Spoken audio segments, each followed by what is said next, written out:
what's within. Visions I see, daring to dream my destiny. So much sorrow, heartache we have, as we comfort our children when they shed a tear. We must stand strong, stand tall when your back's against the wall. Gotta look deep within yourself, gotta rise above it all.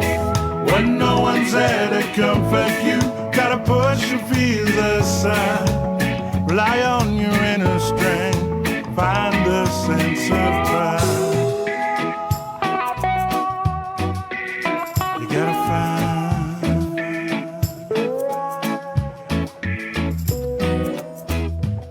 And with hope in our hearts, so as our fight's not in vain, we must look to our elders to ease all the pain. For tomorrow is near,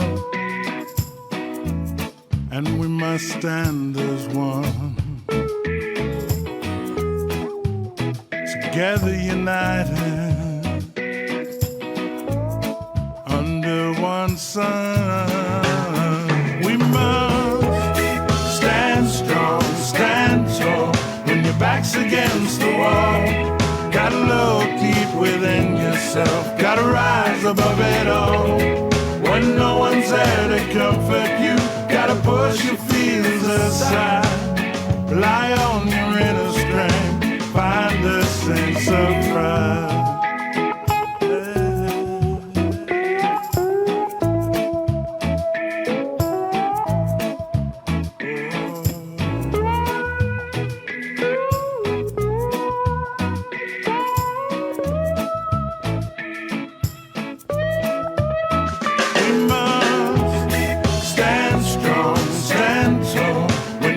Against the wall, gotta look deep within yourself, gotta rise above it all.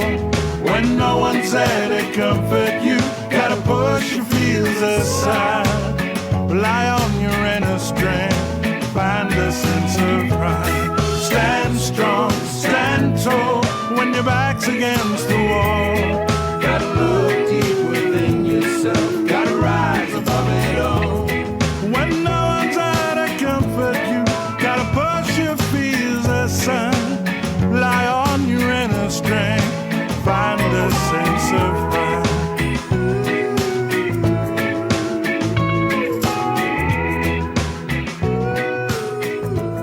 Stand strong.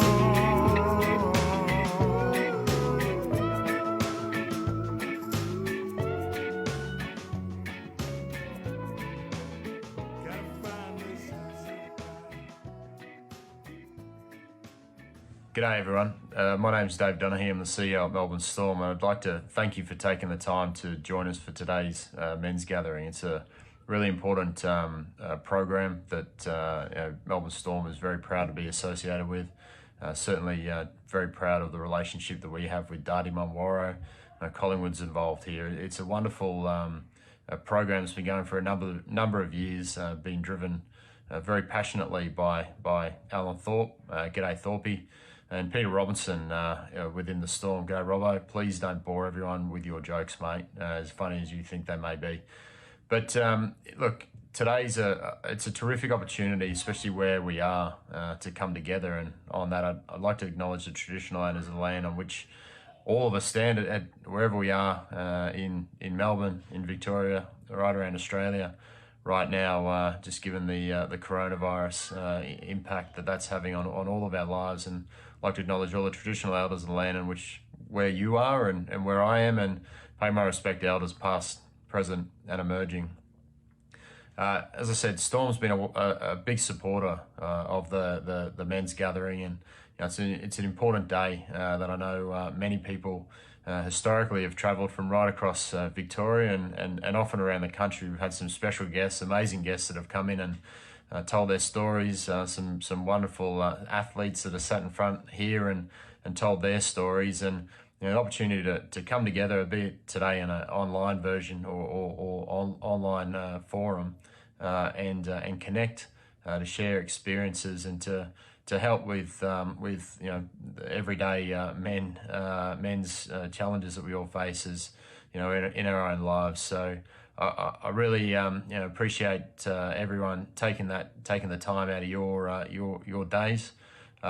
Storm's incredibly proud of our Indigenous history, Indigenous culture, which continues today. We're incredibly proud to have a really progressive rap program. We're incredibly proud of our Indigenous athletes, led by the Fox, particularly given his wonderful feats on the field, not just for Storm but for New South Wales and Australia. So, look, again to Thorpe, to Robbo, and everyone there today that's joining the program online. I hope it's a terrific gathering, and you take away plenty from it. But remember to, off the back of this, just stay connected. Keep connected, especially when we've never been so disconnected. And wish you and your families nothing but good health. And I know we'll get through this challenging time in this country right now very soon. So thanks again, guys. Thanks for your support. G'day, welcome to the sixth men's gathering here. Hello, you mob out there. Just before we get started, I just want to say or acknowledge everyone that's tuned in right across Australia. So acknowledge the elders past and present and emerging. So welcome to this, and we're going to cracking and going to talk about a number of things, and hopefully we can be some assistance to you guys. But there's going to be a number of topics. Going to talk about elders with our youth, and then some art and some cultural stuff as well. Jace. Yeah, thanks, brother. Jesus, my first time here at this program, and a little bit nervous, but being with you fellas it's making me a lot more comfortable. Feel like a bit of the hamburger in the middle there. Pretty big boys here beside me, but no, I'm really happy to be here with this program. Really, really special one, especially going out to all the men's fellas, all the men out there. Make sure you let us know where you're from, you fellas, which part of the country you are, which mob, and got any questions, please fire them through. But yeah, I'm really happy to be here. What about you, Robbo? Yeah, no, happy to be here. And traditionally, I suppose, as Jono said, this is our sixth men's gathering, and it's usually held in our Indigenous round. With what's going on with this virus at the moment, we're not quite sure, when that'll take place. And having those six gatherings, we're getting upwards of 300 men, coming together, and it was how we wanted to play a part in supporting the community. And there's no one better than Dardi Munwurro who helped that with men. I think about life at times becomes really challenging. And it's nice to know when you are tested, you can have someone to go to where you feel safe. I think that's the main thing. You feel safe. You feel. Now they're authentic and they want to help you. So sometimes to go forward in life, you've got to go back and maybe heal some stuff that might be preventing you from being the best version of yourself. And that was part of the day. Get the men together, have a conversation, and be part of the solution. And it's just been going. It's so well received, and I'm looking forward to today. We've got a lot of wisdom, both from the youth and the elders joining us soon. It's going to be exciting, isn't it? It's going to be very, very exciting. We've got a number of young fellas coming on, which I'll head up, Robbo, and you'll head up the elders one. So we had them on a little early, just doing some testing, and they were really getting into it. They were yarning away, getting their stories out already, and we told them had to settle down a bit. But you're right, the job that Dardi Munwurro have done over the journey of a long, long time now, not just with the men that are older, that are elders, that have got families, but especially that youth part of it as well, have given them a clear direction and a clear understanding on where to take their lives. And with the team here at Dardi Munwurro, they've been able to push that right across Victoria, and hopefully one day they can sort of start to reach out to a national level. And some of these gatherings that we've had, Robbo, have been amazing. We've had people drive down 6, 7, almost 8 hours in the buses that come and be involved. And when they leave, Jace, Wow. It's just the empowerment that they walk away with and telling their story, and it's just a great opportunity to bring men together and not feeling alone, because we all, and as we stand up here in your Storm polo t-shirt and my AFL polo t-shirt and your Dardi Munwurro t-shirt, we're not all Superman. We have our kryptonite, as you talk about quite a bit, Robbo. So never be afraid to sort of, lean on somebody, have a chat to them, and have a talk to them, because you'll probably find out that you'll have a lot in common together, and you're probably going through the same issues at the same time. And it's about talking and having those conversations. Yeah, this COVID-19 thing's been a real trip for me, that's for sure. And it's definitely slowed me down like everybody else. And you do a lot of self-reflecting in these times and these moments. And some of those self-reflecting moments are pretty freaky, man. They're pretty freaky. Some of the things that you reflect on, some of the things you've done, you think, my God. But nah, it's good to have a program like this, so you can call out, utilise to help you in these really, really tough situations, because I'm sure some of our old people have gone through these times before, but for someone like myself, this is the first time I've never experienced anything like this before. So, yeah, really uncharted waters, but it's good to know that this program's around to help us fellas out, eh? Robbo, how have you gone around it all? How have you coped with it? Oh, look out. Because there's some things, like we'll talk before around some of the stuff, we're just having a yarn before, but Jesus, you got to dig deep, don't you? Yeah, and I really feel I wasn't good at school, and I'm homeschooling 3 kids. Same. And that's a challenge in itself. And, our footballers are going back training now, and it's not so much the players that are out there, our guys are in Albury, it's their partners that are home and doing the homeschool and doing the hard yards, so to speak, and that's tough itself. And I finished school at year 10, and some questions my young fella asked me, I've got to go out and ask Google. And sometimes he can't. Uncle Google? Uncle Google. But the thing I love about Dardi, getting back onto that, Jono, is the men's behavioural change and behavioural change and healing. I love the healing aspect, because sometimes you've got to come back and step back and heal something that's hurt you back here. Yeah, right. And I love it that the space Dardi create, it's safe and it's authentic. And when you can get stuff off your chest, you can walk out that door a little lighter. And the men's group we do on a week basis, and they've got a presence around Victoria now. I'm not quite sure where 20 or 30 men can gather on a particular night and talk about what they're really experiencing.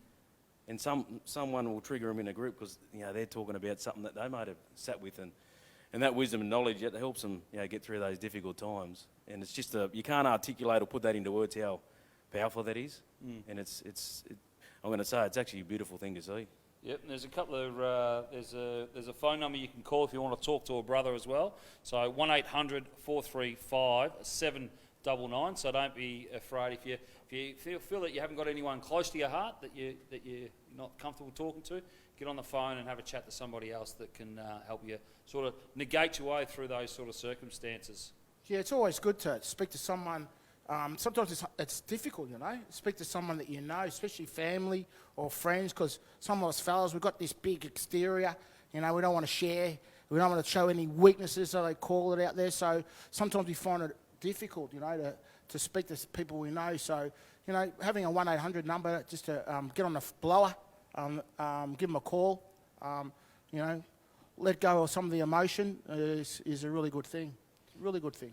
Couple of things I've been doing, Robbo. It's been sort of keeping my mind through tough times, and obviously you're allowed to go out and do some work, some walking, some exercising and that. But I've been trying a bit of cooking, to be honest. Yeah, a bit of cooking in the kitchen, a bit of toast.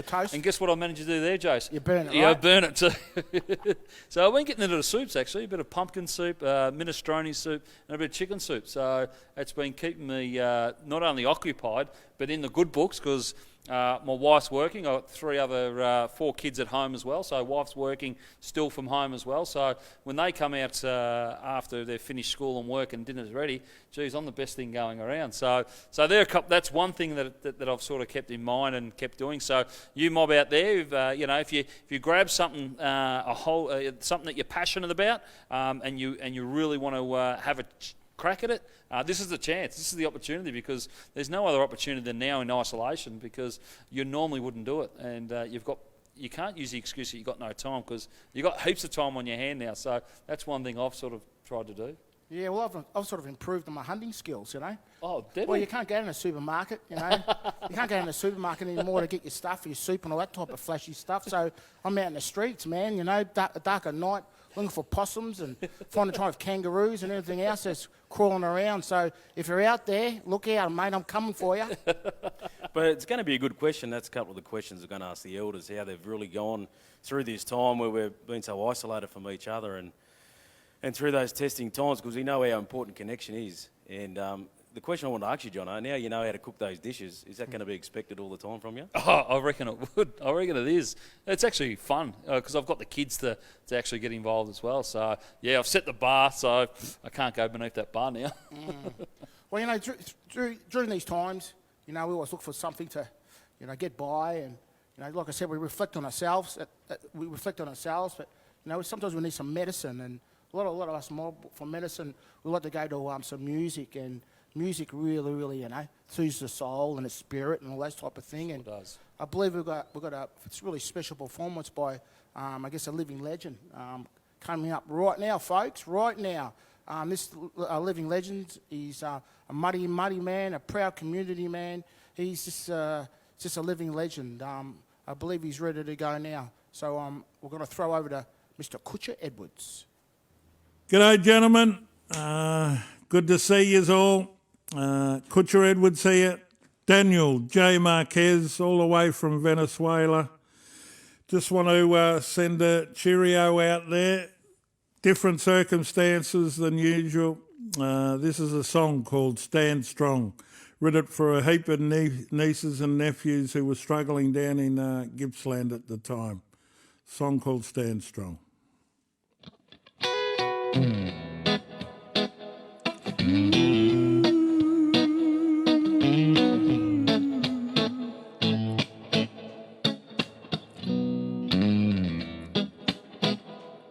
Thoughts within, visions I see, daring to dream our destiny.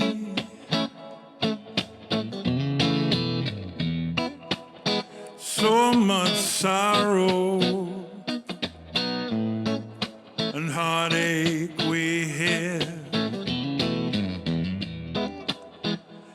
as we comfort our children when they shed a tear. We must stand strong, stand tall when your back's against the wall. Look deep within yourself, rise above it all. When no one's there to comfort you, push your fears aside. Rely on your inner strength, find a sense of pride. You gotta find.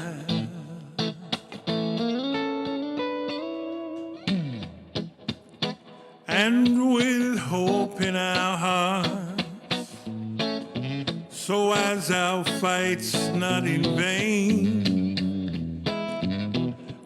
we must look to our elders to ease all the pain.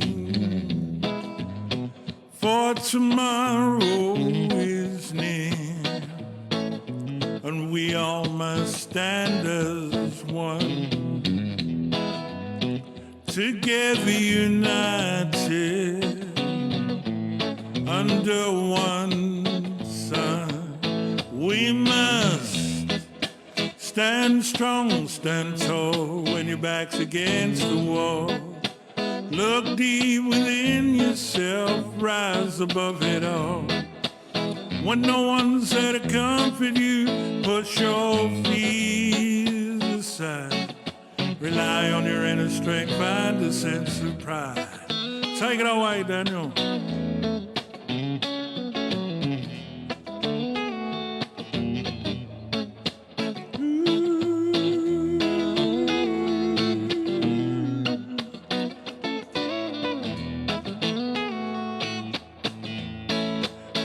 We must stand strong, stand tall when your back's against the wall. Look deep within yourself, rise above it all. When no one's there to comfort you, push your fears aside. Rely on your inner strength, find a sense of pride.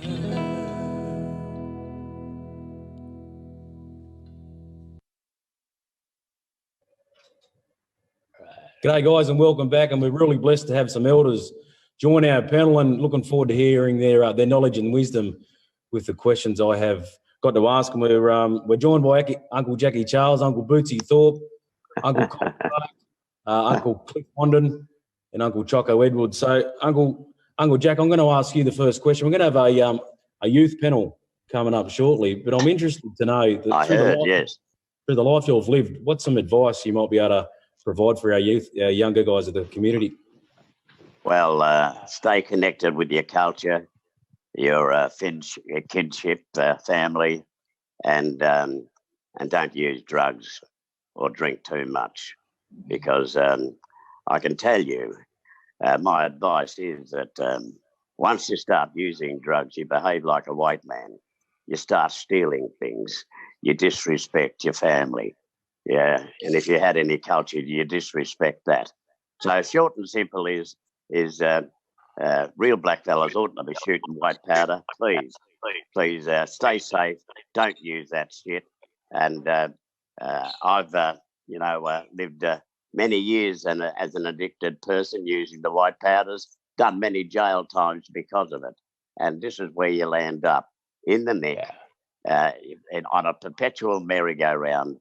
So my advice is, if you want to be black, stay off the white powder.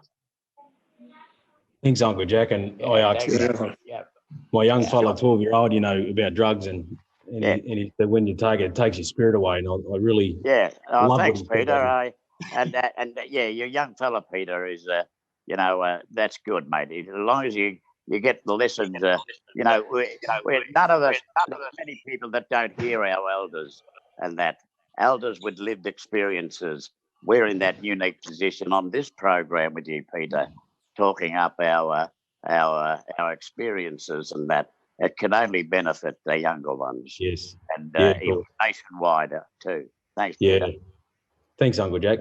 Uncle Boots, particularly what we're seeing with community at the moment, being an elder in community, how's this impacted Uncle Boots?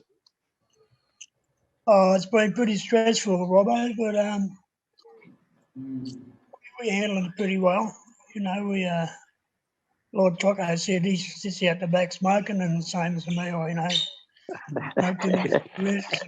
I laugh, Jack, you do too. Because you do enormous work in community, Uncle Boots. You do a lot of men's work and that. You've never stopped, Bootsy. Hey? No. You never stop. No, never retire like Jack. No, that's it. Yeah, we don't retire. It's pretty hard to retire, you fellas. It's pretty hard to retire, Bootsy and Jack. We're Aboriginal. We can't retire. Hey, we're here for a purpose. Yeah, exactly. To guide our young fellas. How's it been, Uncle Boots, with the technology? With everyone's so isolated, trying to get across the technology to connect with people. Yeah. I got my slot mania on my computer, so that keeps me occupied. I get a bit dirty when I lose all my coins, but won't buy any. I'm a black Jew.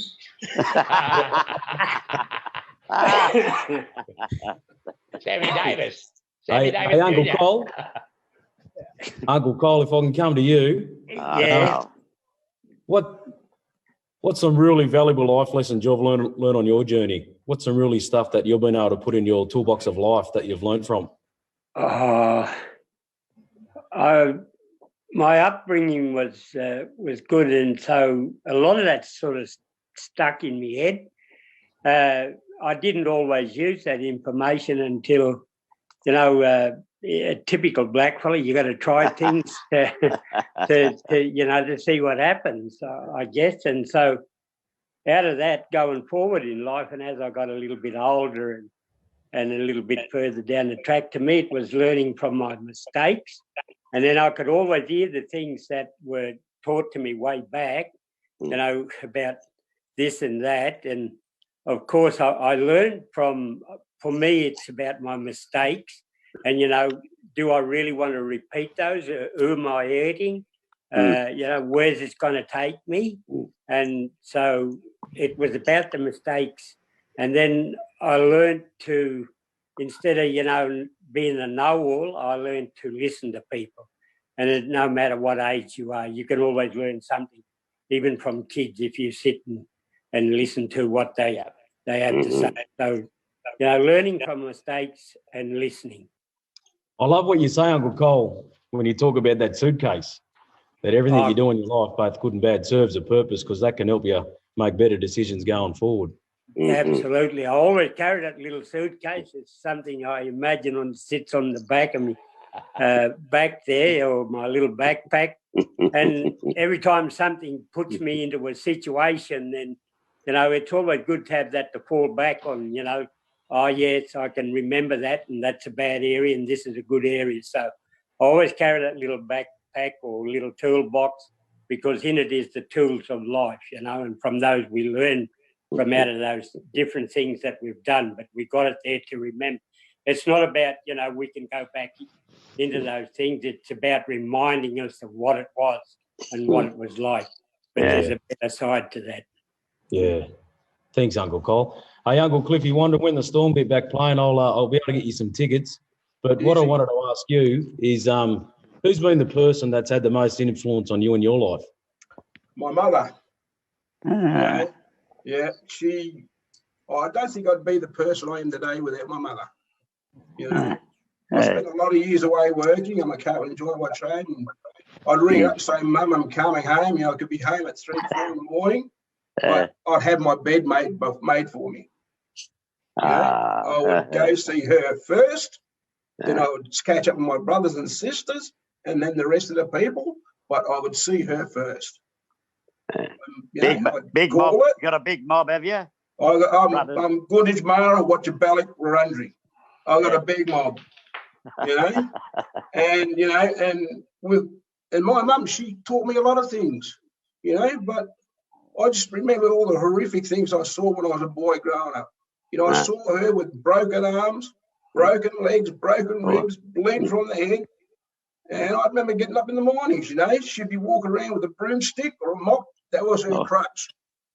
But she'd get us up for school, made sure we had breakfast, went clothes to wear to go to school. So Unbelievable. And just I learned a lot from her, to respect people.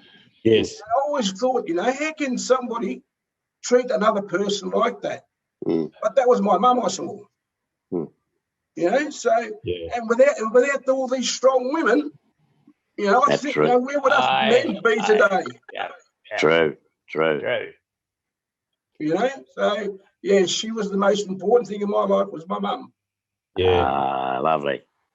She's done a good job too, Uncle Cliff. You're a terrific man. Hey, Uncle Choco, I just want to ask you with the virus going around and there's a bit of chaos happening, how have you maintained that sort of that inner peace and kept things grounded? Well, I think how I keep myself grounded is I go out the front there and I talk to people passing by. I pay respect. I go out. I go. My job is to bring smiles and music. Music has been the greatest thing, Peter. Music has been the greatest healer with me at the moment. At home here, I turn it up pretty loud, and I do get into me wood burning, and So when I have the smoking out here, and then I have the music turned up loud, and that is keeping me sane, especially music. And the love and the support from all the mob that the health service, KNE, Advancement League, and they're all putting in to help us all. And the young fella out there, Glad to see that, Jock. We're in this position where we're not allowed to, but it's boredom sort of thing could come into it. But if we can keep ourselves occupied and we can stay away from the things that sort of hurt us, brings it down, drugs and things like that, drugs. But what has kept me grounded, Peter, is music and the love of people.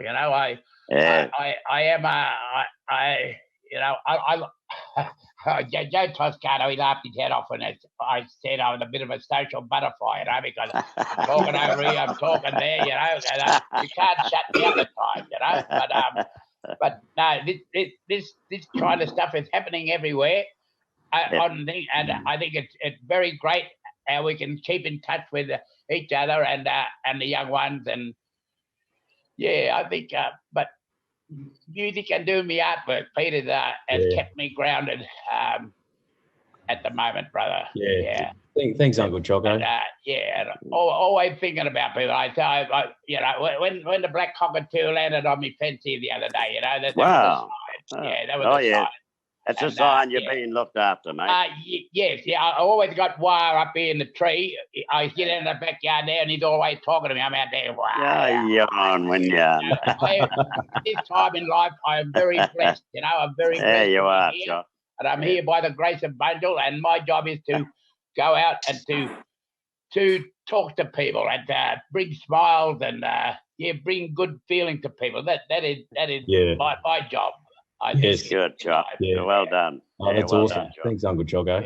We're gonna be talking to some younger guys shortly, and all of them at the moment are doing homeschooling. Uncle Boots, if you had to do homeschooling back in the day, how would you gone with homeschooling?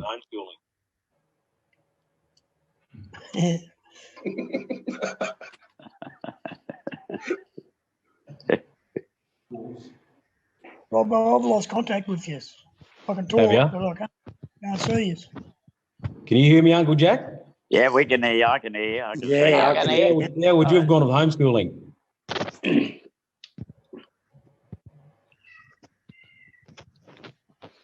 Can you hear me, Uncle Jack? Yeah, I can, yeah. How would I go? Homeschooling. I thought, I don't really know. I've never actually been schooled at home, but in one sense, prison was like a home, and so I did my all my schooling in prison at the Castlemaine Jail. I did my 3rd, 4th, 5th, and 6th form, and so I got my education in the Nick, and that was a form of homeschooling. Home for me was a prison, and prison was always a home for me.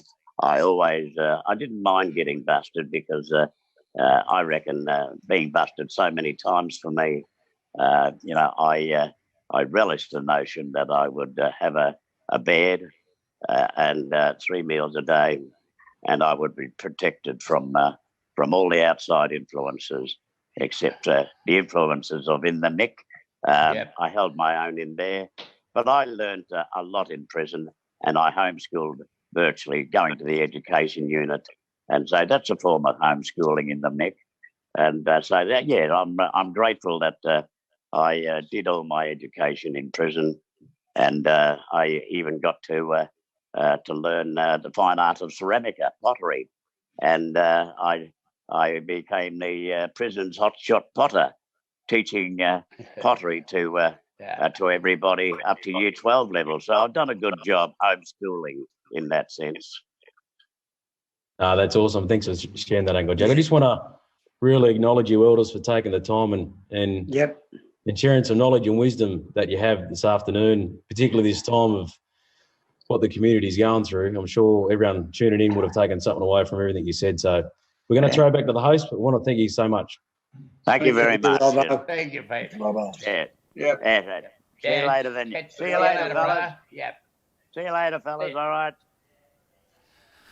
Welcome back, guys. Well done, Robbo. Fantastic job there with the elders. Some really good insights there on, what they think and how you can get control of your life and what you don't need in your life. And look, if you want some really good advice there, Jace, there was some real good clear messages there. It's obviously the drug and alcohol abuse that we fight all the time within our communities, and it's something that we don't need. That fuels the anger, fuels poor emotions within us. It brings out the worst in us. So taking that out from the elders, that was a clear message for me. Jace, what about yourself? Yeah, geez, they're wise, the old fellas, and it's really, every time we get to listen to these old elders, it's just that they've got a real learned experience of life, and it's really difficult. As a young fella sitting here, and you think about that, a few years ago how tough it was in this country, and to see our old people to live in that environment. They were living in a time when they weren't citizens. We weren't even recognised as citizens of this country, and from to go through all that and come out here today and tell us all what it's like, what their life was like, and give us some pointers it's just really deadly, brother.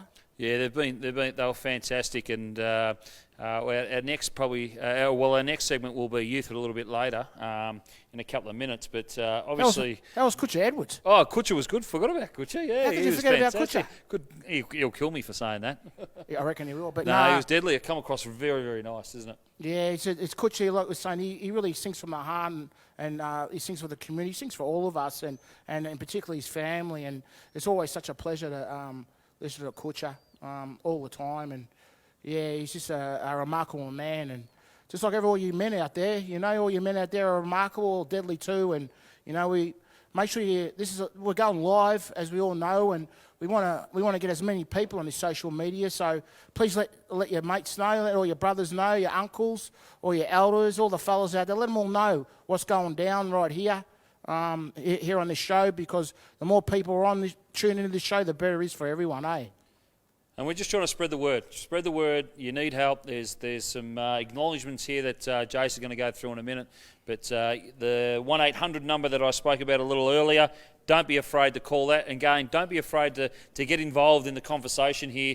Send the question through. We'll get them handed to us. We're happy to answer if you are looking for some guidance or some direction within your area, or a person that you have heard about that you want to get in contact with that does some really good work within this space. So remember, call 1-800 435 799, and there's a couple other acknowledgements there, Jace, that you want to mention. Yeah, look, they also acknowledge the Family Safety Victoria, also the Melbourne Storm, the Collingwood Football Club, and what's that one? Dutcher.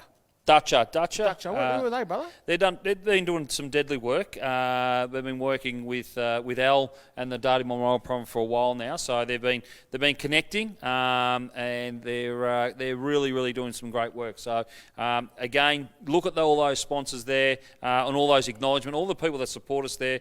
You can jump onto their websites as well. They have programs for all us men at the same time. But again, remember, jump in, get involved. Give us your questions, give us your comments, give us a like, and as Jay said, let people know that we're talking about men's health here, and the empowerment and the well-being of each other, and being able to lean on each other and support each other. And I think that's what we do best. I think the day and age of going away and sucking it up, Jason, and trying to be that tough man to get through the challenges, is that now what we want to do is we want to start to get in those conversations. That's right, and it's all about offloading that stress, man. So the more people you can share your stories with, the much better.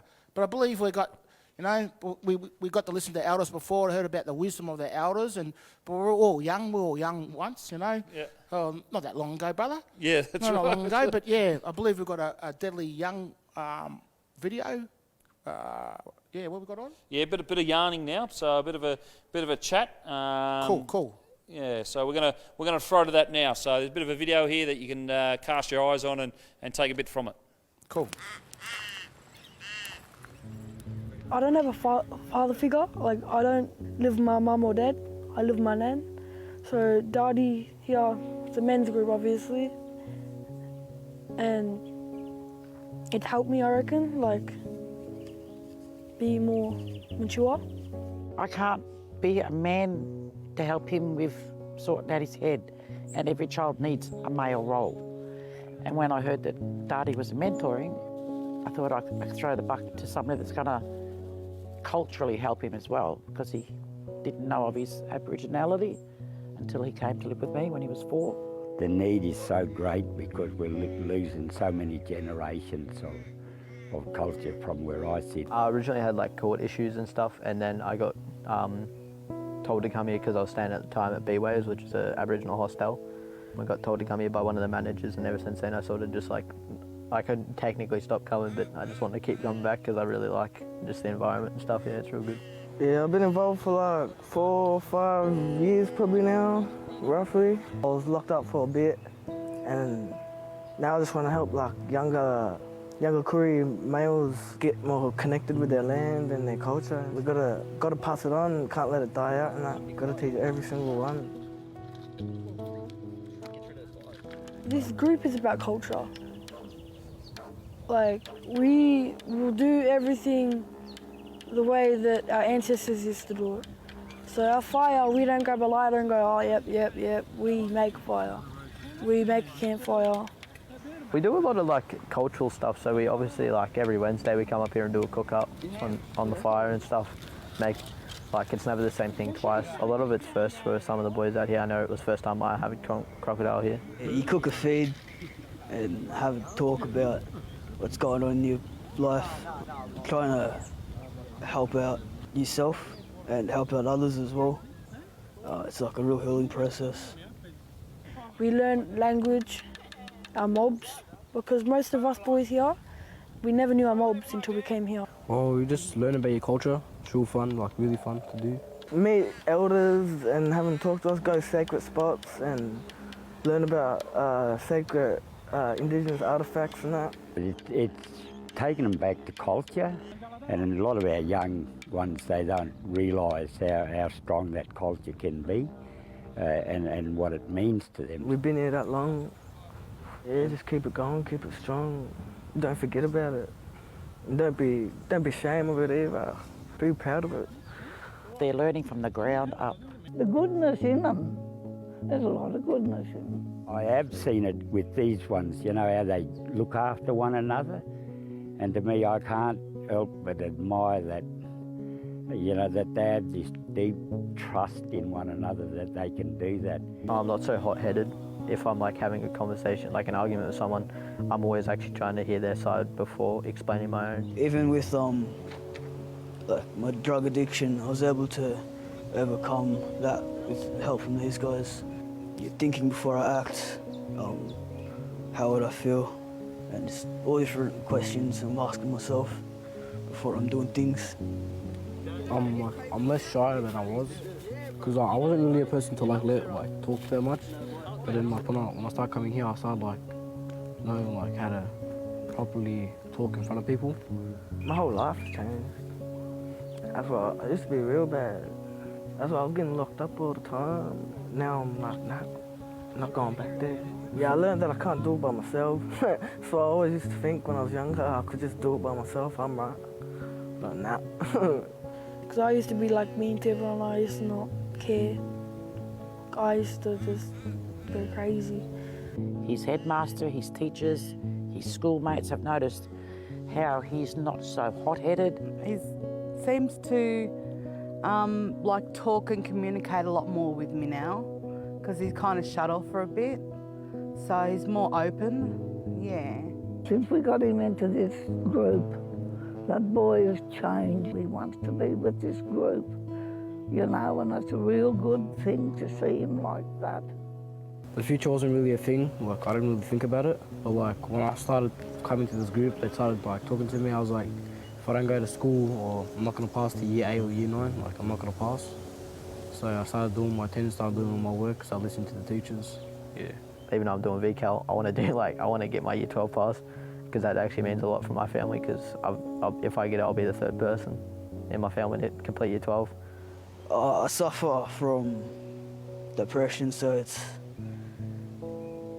sometimes not the easiest to think about my future, but come to this program helps you at least set a goal. which, you know, that's one of the key things they teach you. Yeah, like even making your bed. I remember having a conversation with, I think it might be, it was either Jalen or Ben, but they're like, if you make your bed every day, then that's like the first step to being able to coordinate and organise yourself and your emotions. Ben, Luke, JC, and other helpers at Dardi, they've gave me more confidence in like what I want to do. So like I kind of want to follow their footsteps and do their job. That's what kind of changed. Like that's what's in my head. As I always say, it's going to take time, but he's got to get there. You know, I can feel that. He's going to be a good boy later on.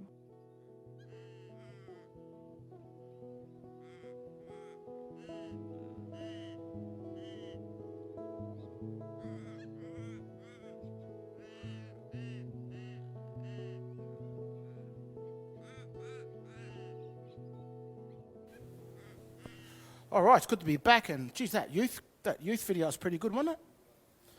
Well, I think we listened to some elders as well, but the youth has got some knowledge and wisdom of their own. Yeah, they're definitely the future, eh? Oh, certainly. You know, I guess we talk about the elders never going through it. Well, these young fellas have never gone through it as well. They're probably a bit more IT savvy and know how to work themselves around the social media and stuff. It was good of the elders to get on, and don't know what help they had behind the scenes, but you done well. Thanks all the uncles there jumping on. It was really deadly. Yeah, and like I said, we're live people, so make sure you tell all the brothers and uncles and elders or everybody out there that we're on live, and we've got a couple of shout outs here, a couple of people who tuned in, and please give us a like and give us some comments and so on. We've got a good broad range of people who are tuning in right across the country, which is really deadly. You've got just a couple of messages here. One from Andrew Morrison. Want to acknowledge Chris and he's engaged with the Aboriginal students in the SEDA College. Deadly work, bros. That's from Andrew Morrison. Yep, Andrew Morrison from the Cedar Group here in Victoria. We've commenced a whole heap of leadership programs online for young Indigenous men that are going through their Cedar, which is they go through year 11 and 12, and they come out at the end of it with certificates to work in the sporting industry or whatnot. So they're mainly connected up to, say, your AFL Victoria, your Cricket Australia, and as well as the victory in the soccer as well. So some really, really great work there that Cedar are doing, and it's been great to be involved, actually. Yeah, we've got a couple other shout-outs here. We've got Barry Firebrace Briggs. How you going, cuz? I'm glad you tuned in. I hope you let the whole family know that we're on, man. It's good that you tuned in. Got Justin Hassan. He's Hey Mob. How you going, brother? I'm glad you tuned in. Who else we got? Got Bradley Ducker. I hope I pronounced that right. Sorry if I pronounced it incorrect, brother, but afternoon, brothers. Good afternoon to you, brother. I'm glad you're liking the show. But we've got a heap here. There's a lot, I won't read through all of them, but yeah, we know you're out there through this electronic way of doing our yarn, this modern day message stick. So yeah, it's deadly to communicate through this modern day message stick to all you mob out there. What I reckon, got a shout out to Kenny Clark. Kenny Clark's out at Mildura, and he works out at Lake Mungo, and he's got a tour out there called Mungo Excursion. So if you want to know, there's a plug for Kenny, terrific man, part of the Coho brothers. So if you want to know a little bit more knowledge about Mungo man and the lakes out there, Mungo woman, the lakes out there, there's no better person to draw upon his knowledge and wisdom, and his father as well, Uncle Warren Clark. So be good to get those fellas. Let's sort of shift it now, Robbo. We've done some really good engagement here around the elders and the youth, and how men can go out and reach out and get support. But you're wearing the Storm top there, brother. They've been in the news of late, heading up towards the border, and our code, the AFL code, have come to the rescue, and all your boys are sitting up in southern New South Wales. They're going through training camps, getting ready for the NRL season. We know we've got a lot of brothers out there that follow both codes, but certainly the Storm are at most of our hearts. Yeah, and the first round's supposed to start. Round 3, because we've had 2 games, supposed to start on 28th of this month, and I think when that was really put out there at the start, the chairman, Peter Flannery, was a little bit optimistic. I think everyone thought he was optimistic, but now he looks like a champion. Now it's going to come off and the restrictions maybe being reduced. So our guys at the moment, because the restrictions in Victoria up at Albury, so that's where the guys are. And the biosecurity measures are pretty stringent, and they need to be. So the game is protected as good as it can. Now the guys have to do an app every morning and thermometer checks to see what temperatures they are and the Ouch. Yeah, that's right. And then they still isolate when they're reading and they're training, and that they're no bigger than 10 groups as well. But just good to get the ball back in their hands. They've trained quite hard, with their own programs. And I think the teams and the clubs that are going to adapt the quickest will be more successful when we do came back into the competition. I think the two games, those points who won those games are holding up as well. Yep. They're not start from scratch, which is a good thing because we won both of our games, which is really handy for us. Another premiership coming their way. Well, let's hope so. I'm a Melbourne Storm supporter, that's for sure. And I guess the whole world, all the sporting organisations from all around the world will be probably watching out to see how the rugby league boys are going. Because I would say in sport, you fellas or the rugby league, we're the first sporting organisation that are doing something. I reckon it will, and I reckon society's screaming out to have something to look forward to on the weekends, just to watch, and people really attached to it. They're emotionally attached to it. And I think for us in Melbourne, because AFL traditionally, AFL supporters really support their club. And when we started in 1998, that transferred over to the Melbourne Storm. So our members, they really love our club. I suppose the disappointing thing, or that you can't avoid, is no one may get a chance to come and watch a game this year. Yeah. And that's just through the safety of the virus going around. But we certainly hope that might change. The Origin's supposed to happen after the season. In New South Wales, Queensland, us New South Wales fellas love to get into you Queenslanders. I hope we can get another one on you. He's one over straight. So, Robert, how will that affect? Because I know you have the Australian team as well, because they normally play at the back end of the year as well. So, so that'll be affected at the same time, won't it? I think the calendar's changed a whole heap, and they're actually talking about an Origin match between Tonga and New Zealand. Oh, good! Wow, that'll be awesome. I always love watching the what can you call it, the traditional dance-off at the beginning of those matches. I remember watching, what was it, when they had that, when they played it, was it Papua New Guinea or over New Zealand, when all the Islander boys all got together and for some type of competition, all the war cries that were going on. Yep. Mate, I'd still got goosebumps for that, brother. Yeah, I've so good. I went last year to the All Stars game versus the rest of the competition. I think it was the Maoris as well at Amy Stadium. I think it was last year or the year before, Rob. I'm not so sure, but we're running late. Jace, as normal, running late, walking into the ground, and you could hear it from outside. It was silence, and you could hear it. And those goosebumps, it didn't matter which code you follow, but that's just a phenomenal piece of sports history. Is that if you don't go along and see a haka or be involved in something like that, it's something you must do. It's one of those must do things in life. Yeah, and I think when those two cultures come together, it's a beautiful thing to see. The respect that's shown. At our club, we've had 199 players earn the right to wear a jumper, and there's been 16 different nationalities. Wow. In between it, which is fantastic. And the thing we really value is if it's important to one of us in terms of culture, it's important to all of us. Yeah. So we buy into each other's culture and traditions, and what's important to them is important to us. And that sort of helps understand your teammate a little bit better. And that's really served a real good purpose for us over the journey. And that's something that we've done really well.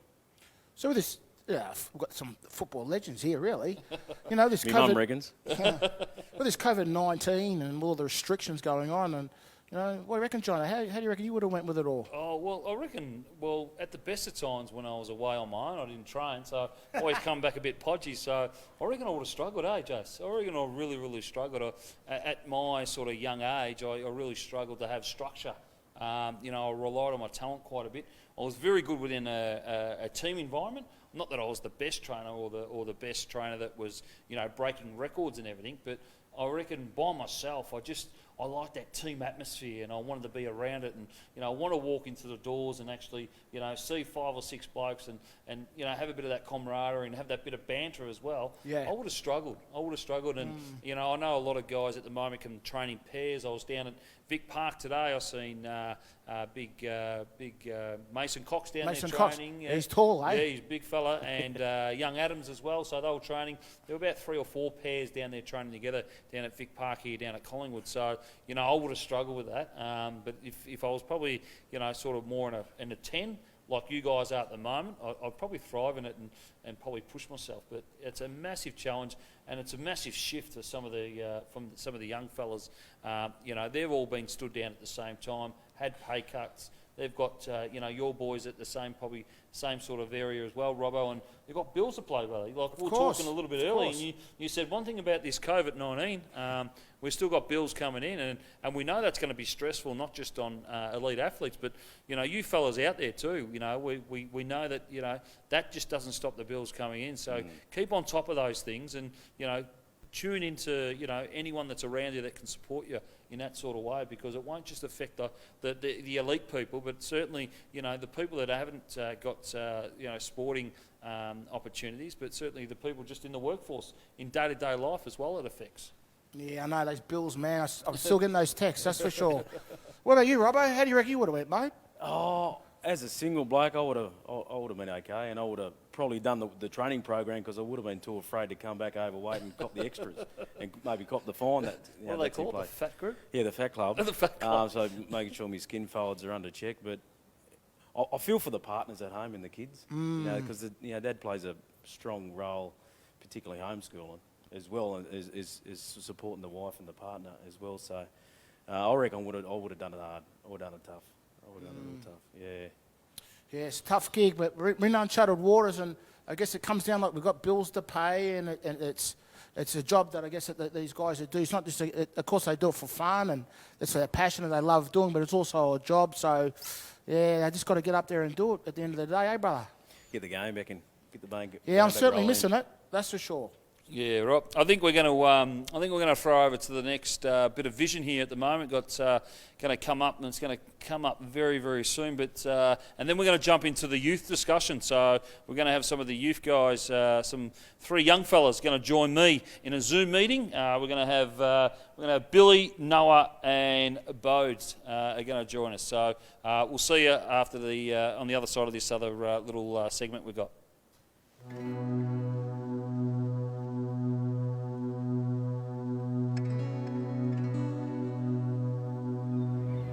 Look, there's a lot of suicide and people talking about killing themselves, and, you're not alone. There's other men in that are going through the same stuff. Well, I went through, and everyone else is probably struggling with in life.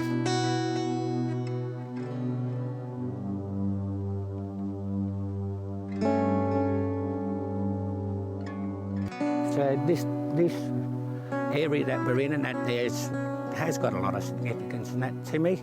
Back in the early 70s, there was a lot of Aboriginal women and that got together, and growing up was hard for them, but for these women's group to get together and that to start the ball rolling, and that to get the GJAC going, the East Gippsland Aboriginal Co-op, and that without that women's group and that, we probably wouldn't have that today. You can't think enough of them. But there's been some bad memories in that there with it all too, growing up around the area. When we used to be picking that, if we seen a big black car coming towards the paddocks and that, my brothers and that was told to grab hold of the bus and jump in the river and swim across the river so we didn't get taken. It was part of that stolen generation and the pain and everything else that you had to go through. When we was younger, being different at school, the only time we got recognised was playing sports. And the comments that you get from people and that walking down the streets. I grew up an angry man, a real angry man. And yes, I did look for the answers in the bottom of a stubby or a bottle or something. 6-7 days a week and that, I'd go out to the pubs and that, and I'd end up in a fight with someone. I struggled most of my life in that there relationships, you know. I couldn't have a relationship with anyone. The anger that I had from a young kid and seeing the domestic violence and that in the house, you know, it's kind of hard to talk about, the pain and the I love yous and the everything else. Never hearing Dad say it to Mum. Never hearing Mum say it to Dad, you know. I don't want my kids to grow up like that. I don't want my sons and my daughters and that in a violent relationship or anything else, you know. They've seen me come home drunk and, you know, have them fights with the person that I was supposed to be in love with. I've probably led them on the wrong path and that, and now I've got a chance to turn around my life and, you know, give advice to my kids, my grandkids, other young men and that need help or something.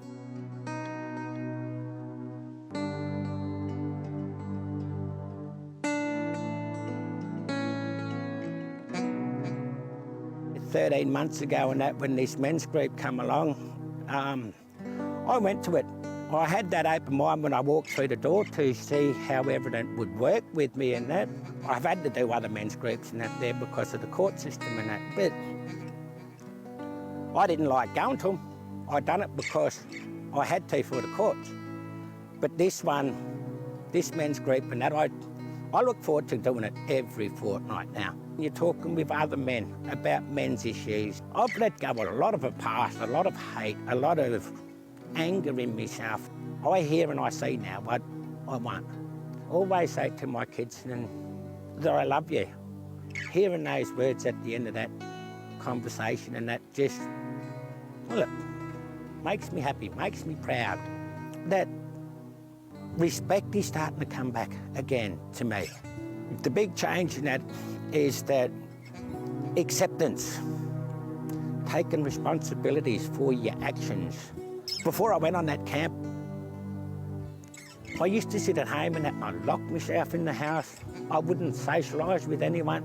Went on that camp and it just made me a totally different man. I told everyone at that camp I was going home to get rid of my beard and I was going to let everyone see me smile again. So it took me an hour and 20 minutes to shave my beard off with an old rusty razor. And the next day I opened up every curtain, every window, every door to my house, and I was just such a different guy. And the happiness in that I had. I went through some old CDs and that there of Mum's and just put them on, and I don't know if people can see me through the windows and that there, but I was dancing, I was happy. The blinds and that are always open and that now. Yeah, it just changed to me. I'm me. I'm Albert Baxter. I want to be that proud Gunai Kern, I'm an hero. You're the man. And I want everyone to see that smile and that on my face. If you hear somewhere, anywhere in the state, anywhere in Australia, you hear that there's a group on like this, go in. You know, there's other guys that are going through the same thing. You don't have to hide from it for the rest of your life. And get yourself back to being a proud Aboriginal man.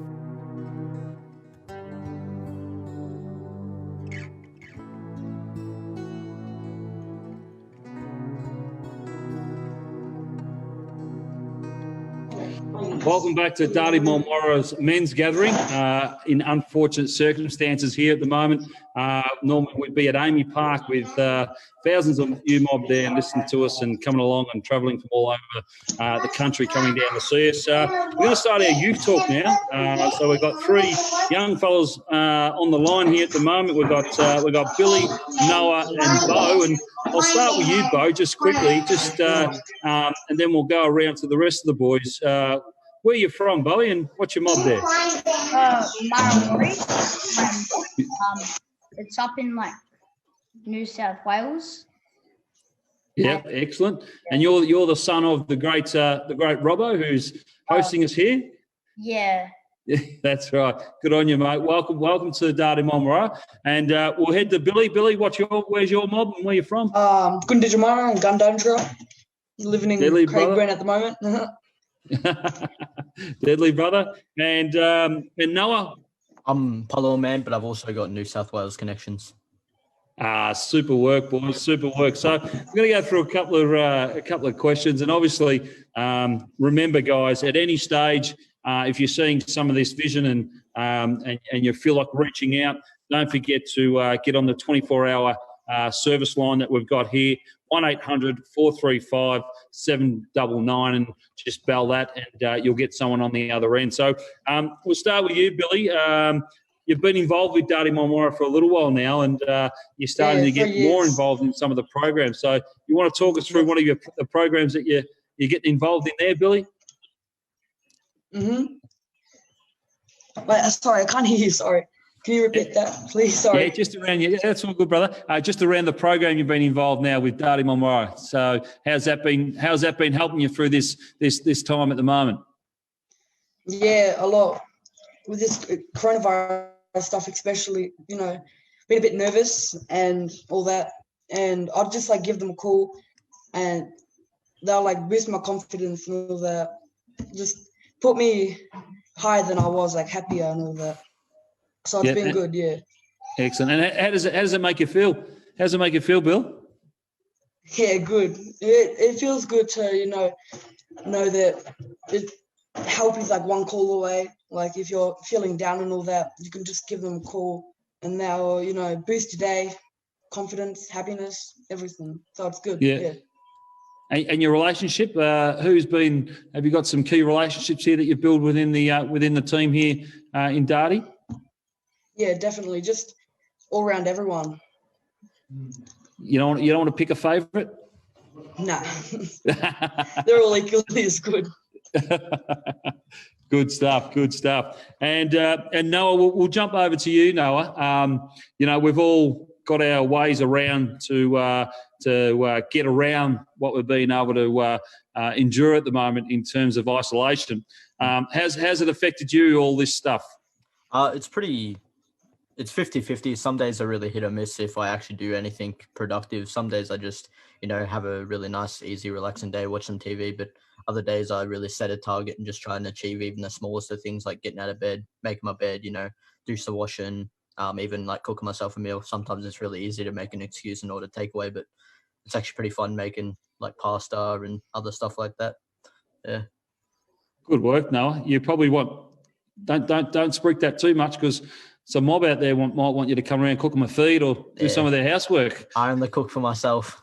Good on you. Now, Bowie, you've got an interesting one. You've transitioned from grade 6 into year 7 now. So the homeschooling would probably, not only is it a step up in schoolwork with grade 6 to grade 7, but you've been thrown this other curveball at you with COVID and homeschooling. And how's that all going down for you?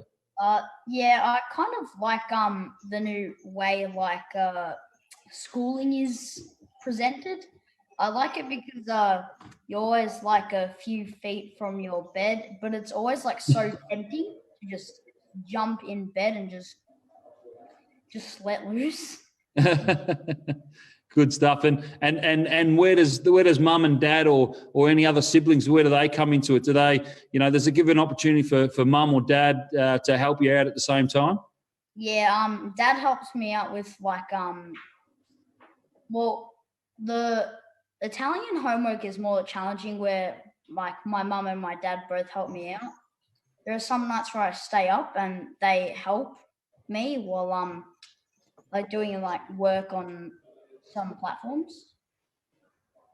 Excellent. Now, Billy, this one's for you. Do you think that, I guess, your generation and your age bracket, do you think you are more equipped to be able to do the homeschooling within this stage at COVID-19? 100%. If there was any other, a couple of years ago, let's say 10, 20 years ago, if this stuff happened, they probably wouldn't have a clue of anything about it. Because in our generation, we're just all technology. There's nothing at school where it's pen and paper. It's all just technology now. So yeah, 100%.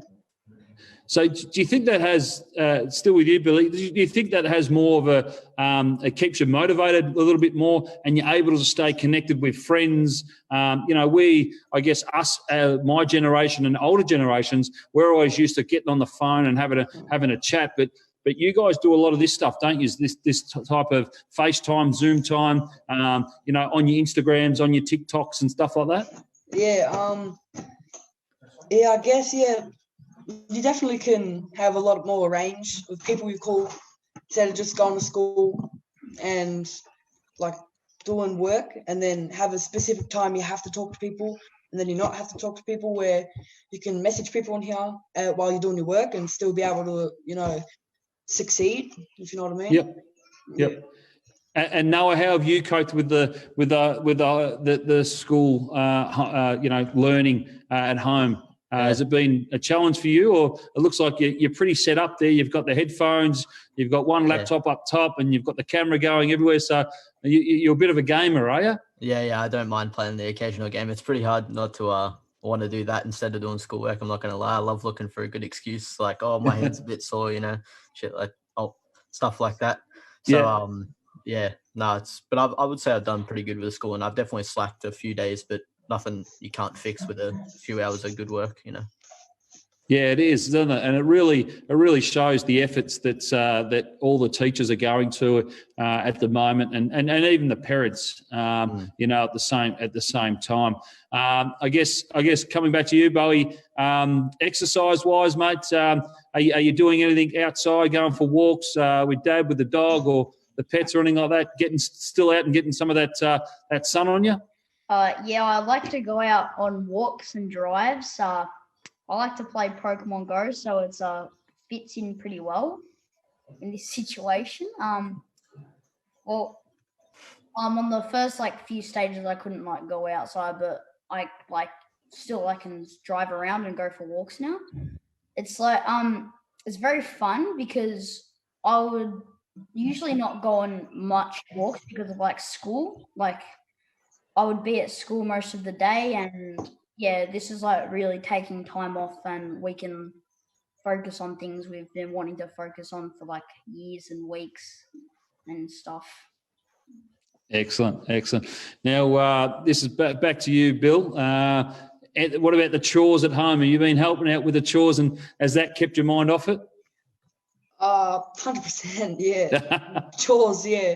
Do the dishes every night, helping Nan out, just cleaning stuff around the house, just stuff like that. It's a big help, little stuff, but it means a lot. So, it does keep my mind off it, I guess so. And Noah, do you what are you confining when you sort of feel yourself sort of drifting off and thinking deep about where we're at and what stage we're at? What are your go-tos to get your mind back up and get refocused? Yeah, I definitely don't mind doing a good clean. I find it really satisfying when, I've slacked off with cleaning for a few days and just do it all in one good sweep. And it's really good, coming back to my room and having a really tidy room, clean surfaces and stuff like that. But probably other stuff, as I said before, watching some movies, even calling mates up, playing games, just relaxing stuff. Excellent. Fantastic. Bowie, we've spoken about, I think Noah spoke about doing a bit of cooking and stuff. And what's Dad been doing at home? Has he been slacking off, or is he hopping around the house and making you do all the work, or is he doing the work? My dad has been working on a wall. About 12 years ago, there was a foxtail thing put a satellite on our roof, and there was the person accidentally took out an extra tile and really? Then just coming into the wall, and my dad literally just yesterday there was a nest of ants up there. They were and the insurance company just put a new tile on it and it was all good. Good work. So Dad's got other people in to do work, not himself. So getting out of work again, Robbo, that's nice. We'll be talking about that on the panel a little later. Boys, I'm going to open it to you, three of you now, before we go back to the panel. Is there any messages you want to say to any kids? And we'll start with you, Billy, and we'll go around and we'll finish with Bo. Is there any messages you want to say to any kids or any guys that are sort of in your age bracket that are tuning in at the moment, if they are feeling down? What should they do about it? Honestly, just go to the first person you feel comfortable with talking to, and just tell them, to reassure them that you're not feeling the best, and they should help you from there. So yeah. Noah? Yeah, just stay safe. Even though we're in pretty negative times, I guess that's what you could call it. Everything negative always has a silver lining. Nothing's ever going to stay the same for more than 6 months, I'd say. So yeah, just look forward. Might be pretty crap now, but it'll be better in the future. Bowie? I'd just say, stay safe. Don't, go around the city too much. Don't touch your face. Don't put your hands on anything you don't know what it's been on. And just keep your mind off the negative thoughts, and just do something like play outside, go for a walk, feed your guinea pigs, and good work. Well, we know this is a challenge time for all of us, guys, and some of the line of work that I'm in at the moment is within Trinity Grammar School down here, and we've got three boarders that are with us. They're back in remote learning, so got one in Jabiru, one in Katherine, one in Pines Creek, Levi, Tarkin and Antoine, and we've got a few down in Bairnsdale as well. So they're all sort of having challenges of their own, and we know that you three boys, and there's many other boys going around the country that are really struggling with this with a home learning. But what we say here at Dardi Munwurro, boys, is stick with it. We'll get through the other side with each other. And don't forget to call that support line. It's 24-hour service. Call it if you need. 1-800-435-799. So if you need to call anyone, just jump on there and have a yarn like the three boys there. So thanks, Billy, Noah, and Bo, and we'll throw over to the boys on the panel. Thanks, Jono, and thanks, boys. That was pretty cool. Yeah, mate. People got some war stories, but you got a war story there, mate. What's going on? What's it? 10 years? 10 years. What? What do you think? I've got to clean the gutters, do you? Yeah, that's a big project, huh? A long one. Well, you got to take your time. Preparation's key with these things. Yeah. Okay. Well, we're live, as I said, folks, and it's great. We've got a heap of people tuning in, which is fantastic. Keep pumping, keep connecting to this program. It's really good to see everyone here. Just got to do a shout out to a couple of people that are here. Got Ryan McDonald. How you going, brother? Wayne Harradine, Tom Harrison, George Rose. Georgie Rose. Yeah, Tom Harrison again. Geez, the Jockey Herbert. Geez, a few there. Benny Clark. G'day, brother. I'm glad you tuned in. And, of course, Mr. Legend Troy Austin. Hi, Troy, how you going? And he wants to pay respect to Uncle Darby McCarthy, who passed away. Condolences to his family and everyone else associated with him. And also, Troy's mentioned, also today marks the 9th anniversary of the passing of our great champion, Uncle Lionel Rose. He says he misses him dearly. Uncle Lionel Rose, what a legend and a champion, and still living with us today, and definitely one of Australia's or the world's best fighters, no doubt about it. And of course, trying to do a shout out to his father, Uncle Jock Austin.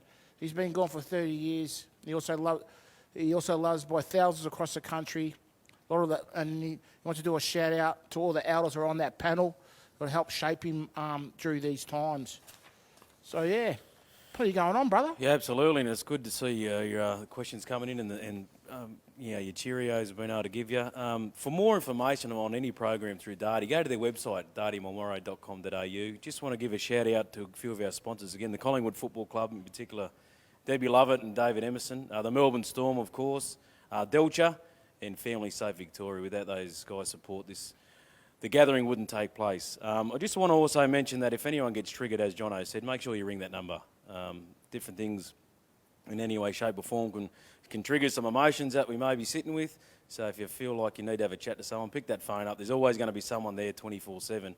If you're doing it tough in the Landry one night, you can pick that phone up and someone's going to be there to have a yarn with you and have a good talk and have a good conversation. We're going to some more footy, Jay? Yeah, I just think about these triggers. The triggers, mate. Yeah. What about the trigger for the wall? You know, I want to try and call it Chippy. Try it Chippy, mate. Give them a call. But yeah, this program's been going on for what, 6 years now, or 6 years ago. 6 years now, and doing some really incredible stuff. And we've got a video from last year's program we're going to show now, so we might check that out now.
Thoughts within,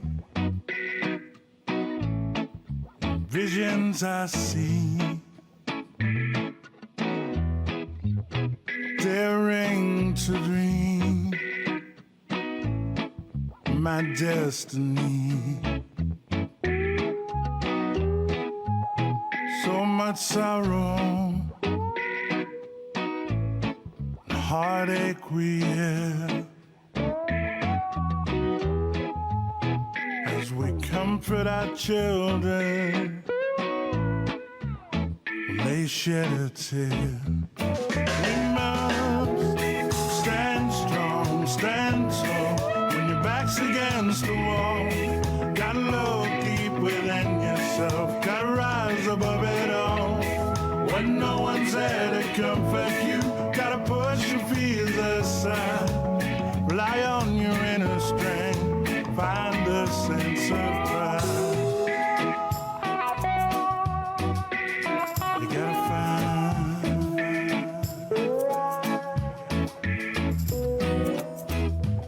and with hope in our hearts, so as our fight's not in vain, we must look to our elders to ease all the pain. For tomorrow is near, and we must stand as one,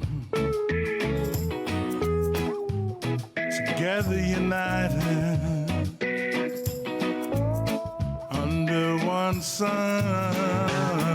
We must stand strong, stand tall when your back's against the wall. Gotta look deep within yourself, gotta rise above it all. When no one's there to comfort you, gotta push your fears aside. Rely on your inner strength, find a sense of pride.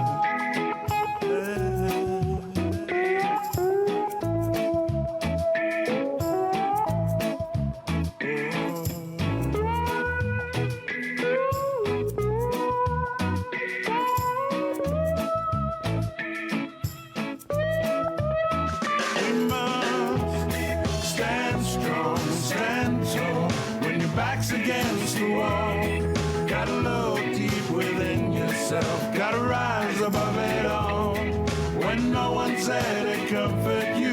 Gotta push your fears aside. Rely on your inner strength. Find a sense of pride. Stand strong, stand tall when your back's against the wall. Gotta look deep within yourself. Gotta rise above it all.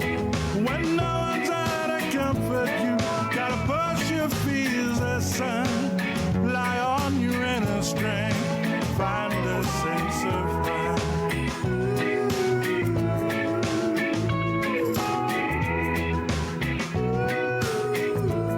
Stand strong.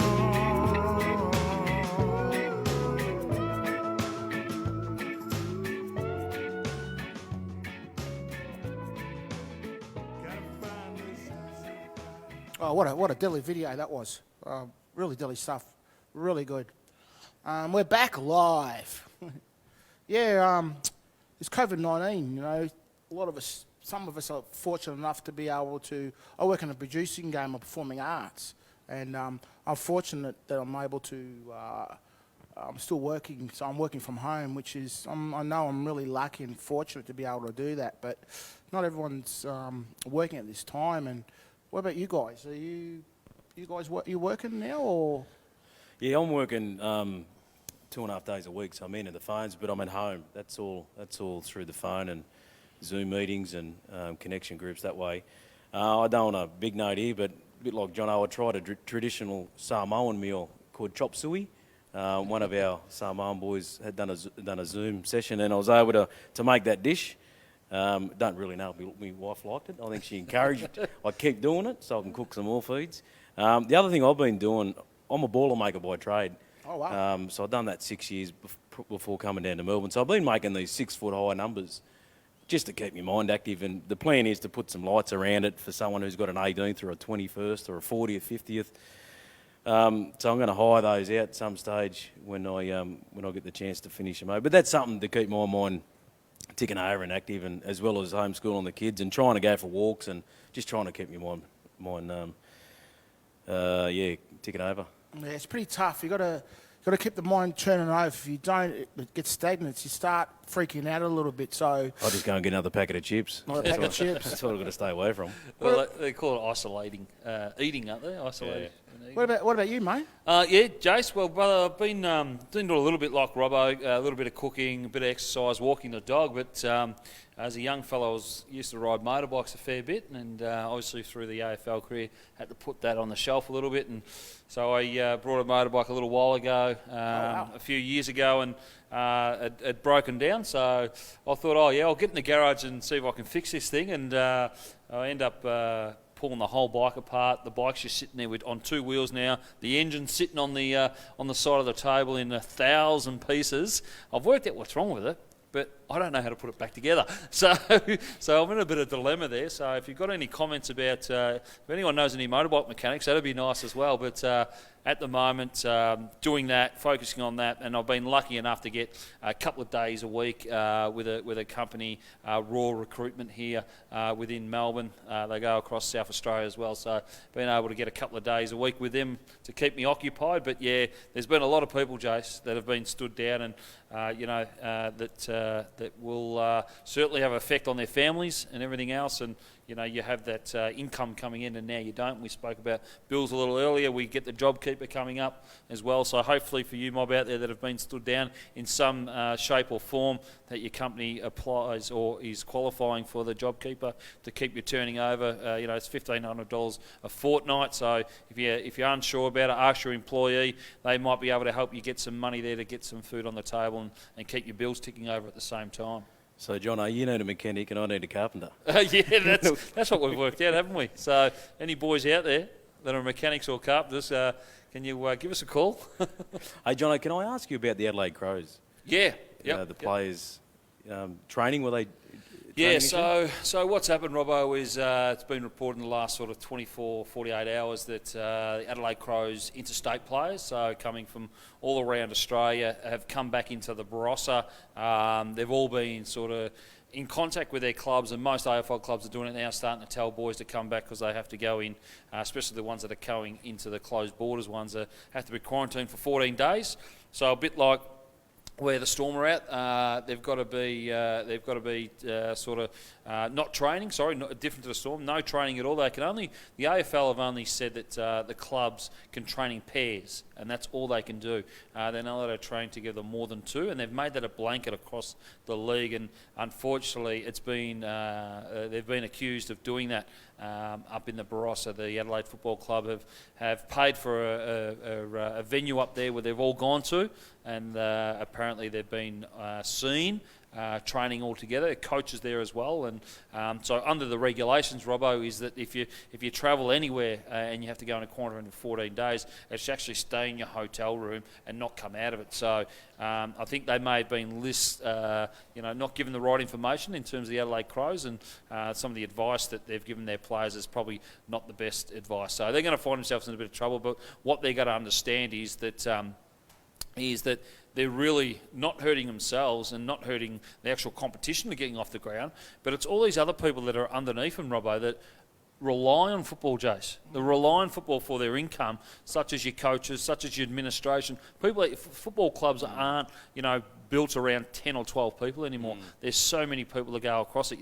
You spoke about Debbie Lovett just before in terms of her, partnership with Collingwood, or she works at Collingwood, and her partnership here. She's been stood down as well. So it's not just about getting the people on the field, but it's all the jobs that within our industry in the AFL, and especially within the NFL, NRL industry as well. So they've just got to keep that in mind. It's probably just a stupid thing to do. You don't need to do it. They just need to listen, and you've got to start to question some of these athletes, discipline in around following instructions, because you're not out in the football field. It's not about losing 4 points or, not being able to get a win to play in the finals. This is about everyone getting back to it. And as soon as there's always little hurdles like this, we're going to keep being pushed back and be in isolation, and competitions aren't going to go, Jace. Yeah, that's true, mate. And yeah, I can't believe they done it, to be honest. It's beyond me. But even if you're going to do something like that, and don't follow my lead out there, brothers, but if you're going to do something with a few numbers, don't take the camera with you. Ditch the camera, mate. It's that simple, isn't it? Yeah, I don't want bad voice, but I think we've got a special guest coming up. Is next, Mr. Alan Thorpe. Is that right, boys? Yep, we've got him coming up. I got the thumbs up up now from outside there. So yeah, coming up with Mr. Alan Thorpe. Coming up now. Hello to all the brothers out there. This is Graham G checking in. I hope that you're all enjoying the Dardi Munwurro online gathering, and I hope that your families are safe and well during this difficult time.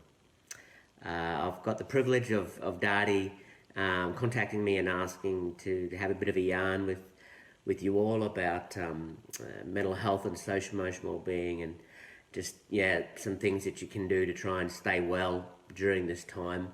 And I think one of the first things to do is actually just to check in with yourself regularly about how you're going. Have that turn your awareness inside in terms of what is your well-being like compared to normal.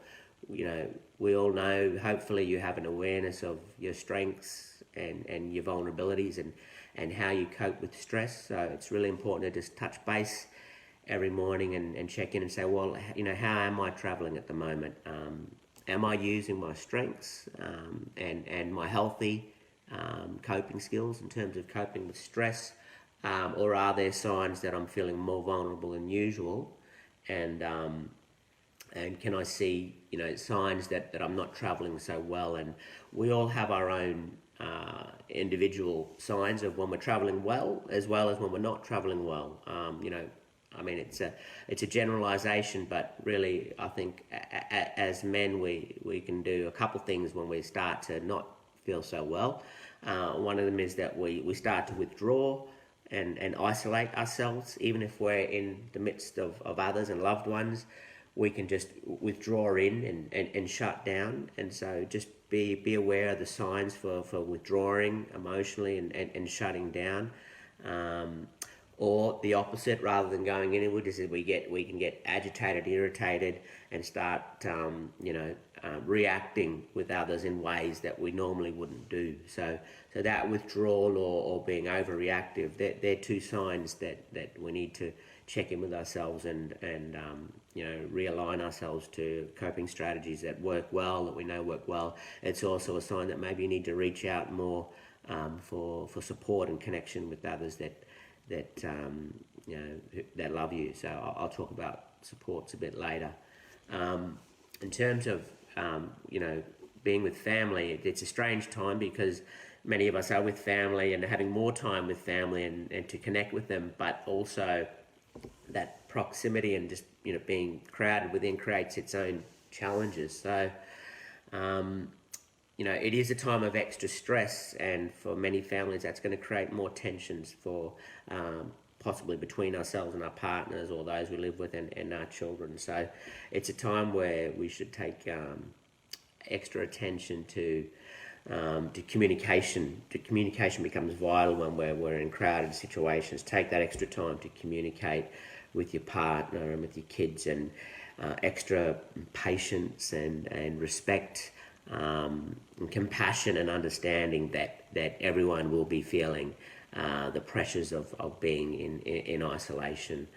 So just extra care and attention as well too. It's inevitable that we'll have arguments and conflicts when we're hemmed in. So take that time to communicate and work through any conflicts or tensions within the family. Take extra time to resolve those things in a really slow, patient way, and focus on thinking about strategies for the family that can reduce tension when it builds up. Taking more time to talk with the kids. But also really important to communicate with your partner or your loved ones that you're living with around roles during the day, so that you've got time to connect, but you really must also have time to downtime, just to let the stresses go, and some time for yourself to recenter and find yourself. And I think that's something really important in this time, is to talk about everyone getting some time out, as well as connection time. What else can I say? Similarly, that whole thing around checking in with yourself, same thing as I think every morning it's really healthy to also say, well, what's happening in my family and in my home at the moment, what are the dynamics, what's going on, what's needed today to bring out the best in me and in the best of my family. So look, that's probably a few kind of tips that I would say are important in terms of things that we need to focus on during this time. If you find that you are struggling and you are seeing signs that your well-being's not well, it's really important to access our community resources. Dardi Munwurro has got a 24/7 support line going at the moment, and I just really want to acknowledge Dardi and Alan Thorpe for the amazing work that they're doing at the moment, and in fact for years and years now. But that support line is 1-800-435-799. That's 1-800-435-799. If you're feeling the stress, go for a walk, pick up that phone and just give the men a call. Dardi, as many of you would know, have got online men's support groups all around the state at the moment, and have for years now. If you're struggling, get online, talk to a brother boy, and don't be ashamed just to reach out. We all need that as men. We need connection, and it's okay to feel vulnerable at all times, let alone now as well, when we feel even more vulnerable. So my brothers, thinking about you all, I really hope you and your families are well. I hope you're enjoying the excellent online gathering and the awesome music and the programs. Take care, fellas. Stay connected. Stay well.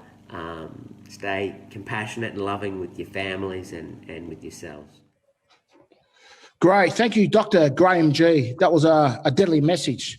Well, folks, here we are back live. My name is Jason Tamaru.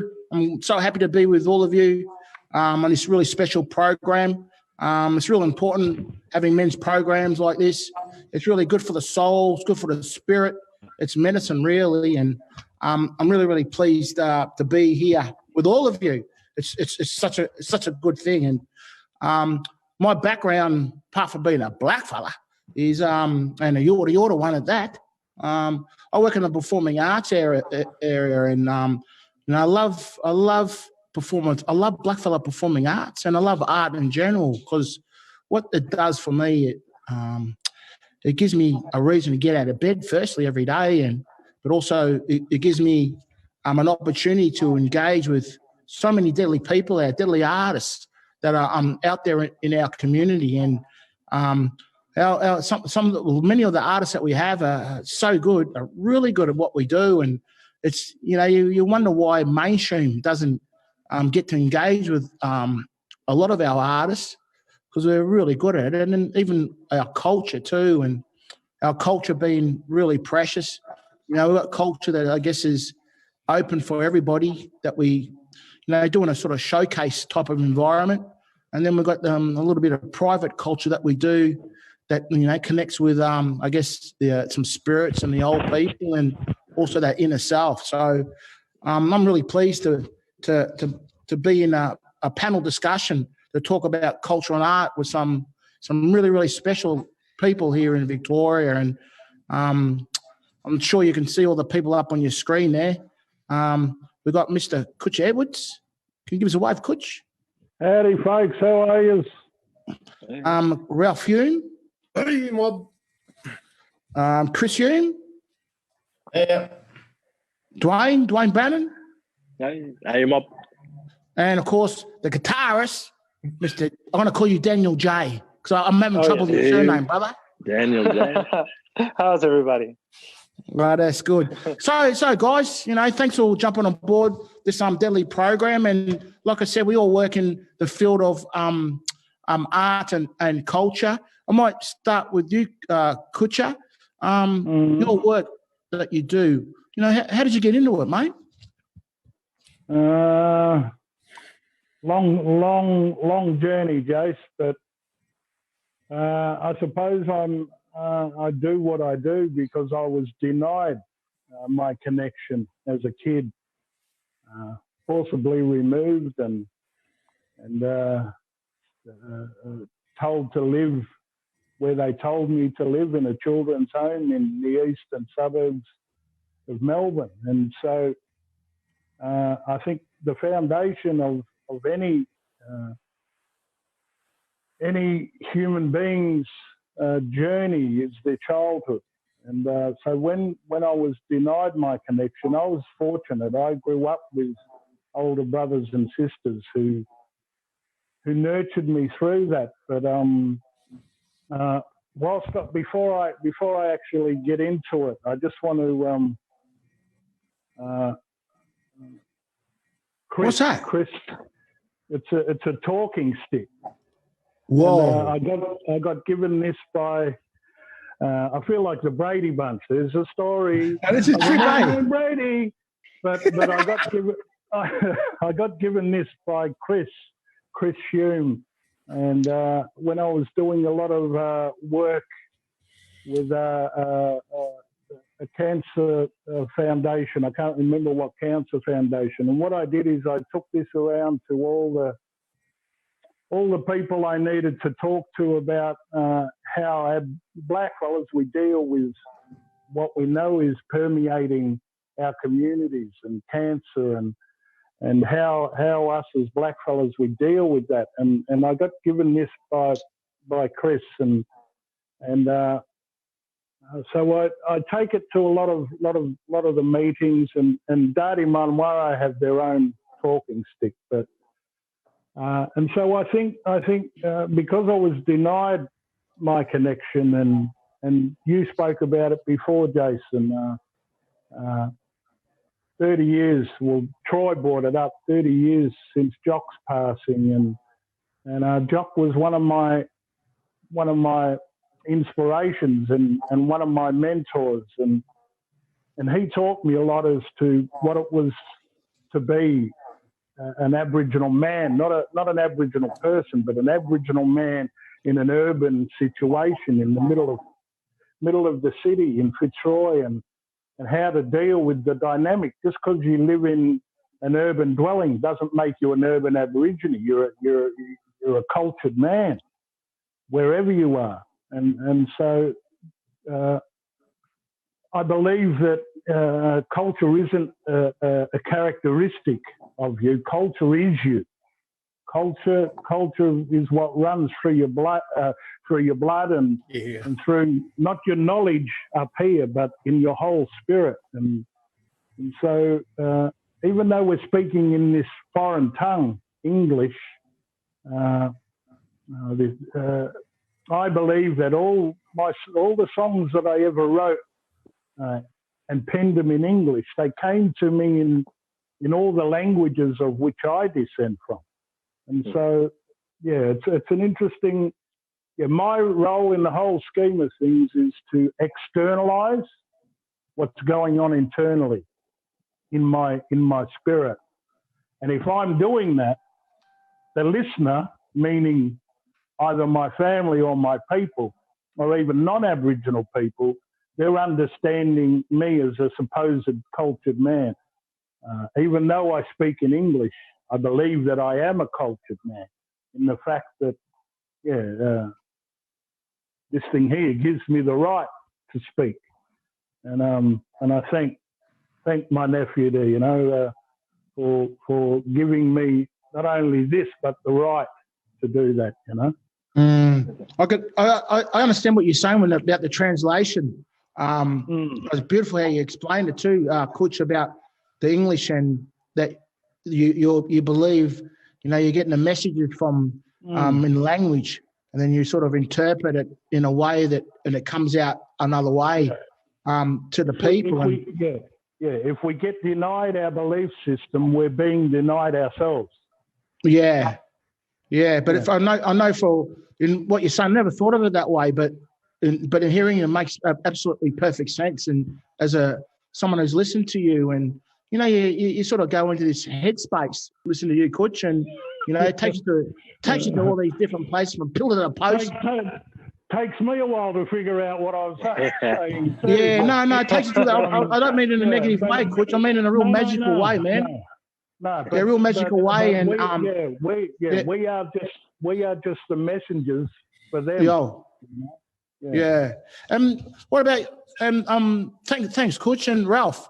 Ralph, maybe just introduce yourself and what you do, brother. Hey, g'day there.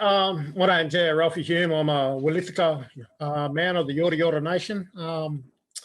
I work for Yarra Ranges Council up here in the eastern region. So I have a role which is basically a cultural development role.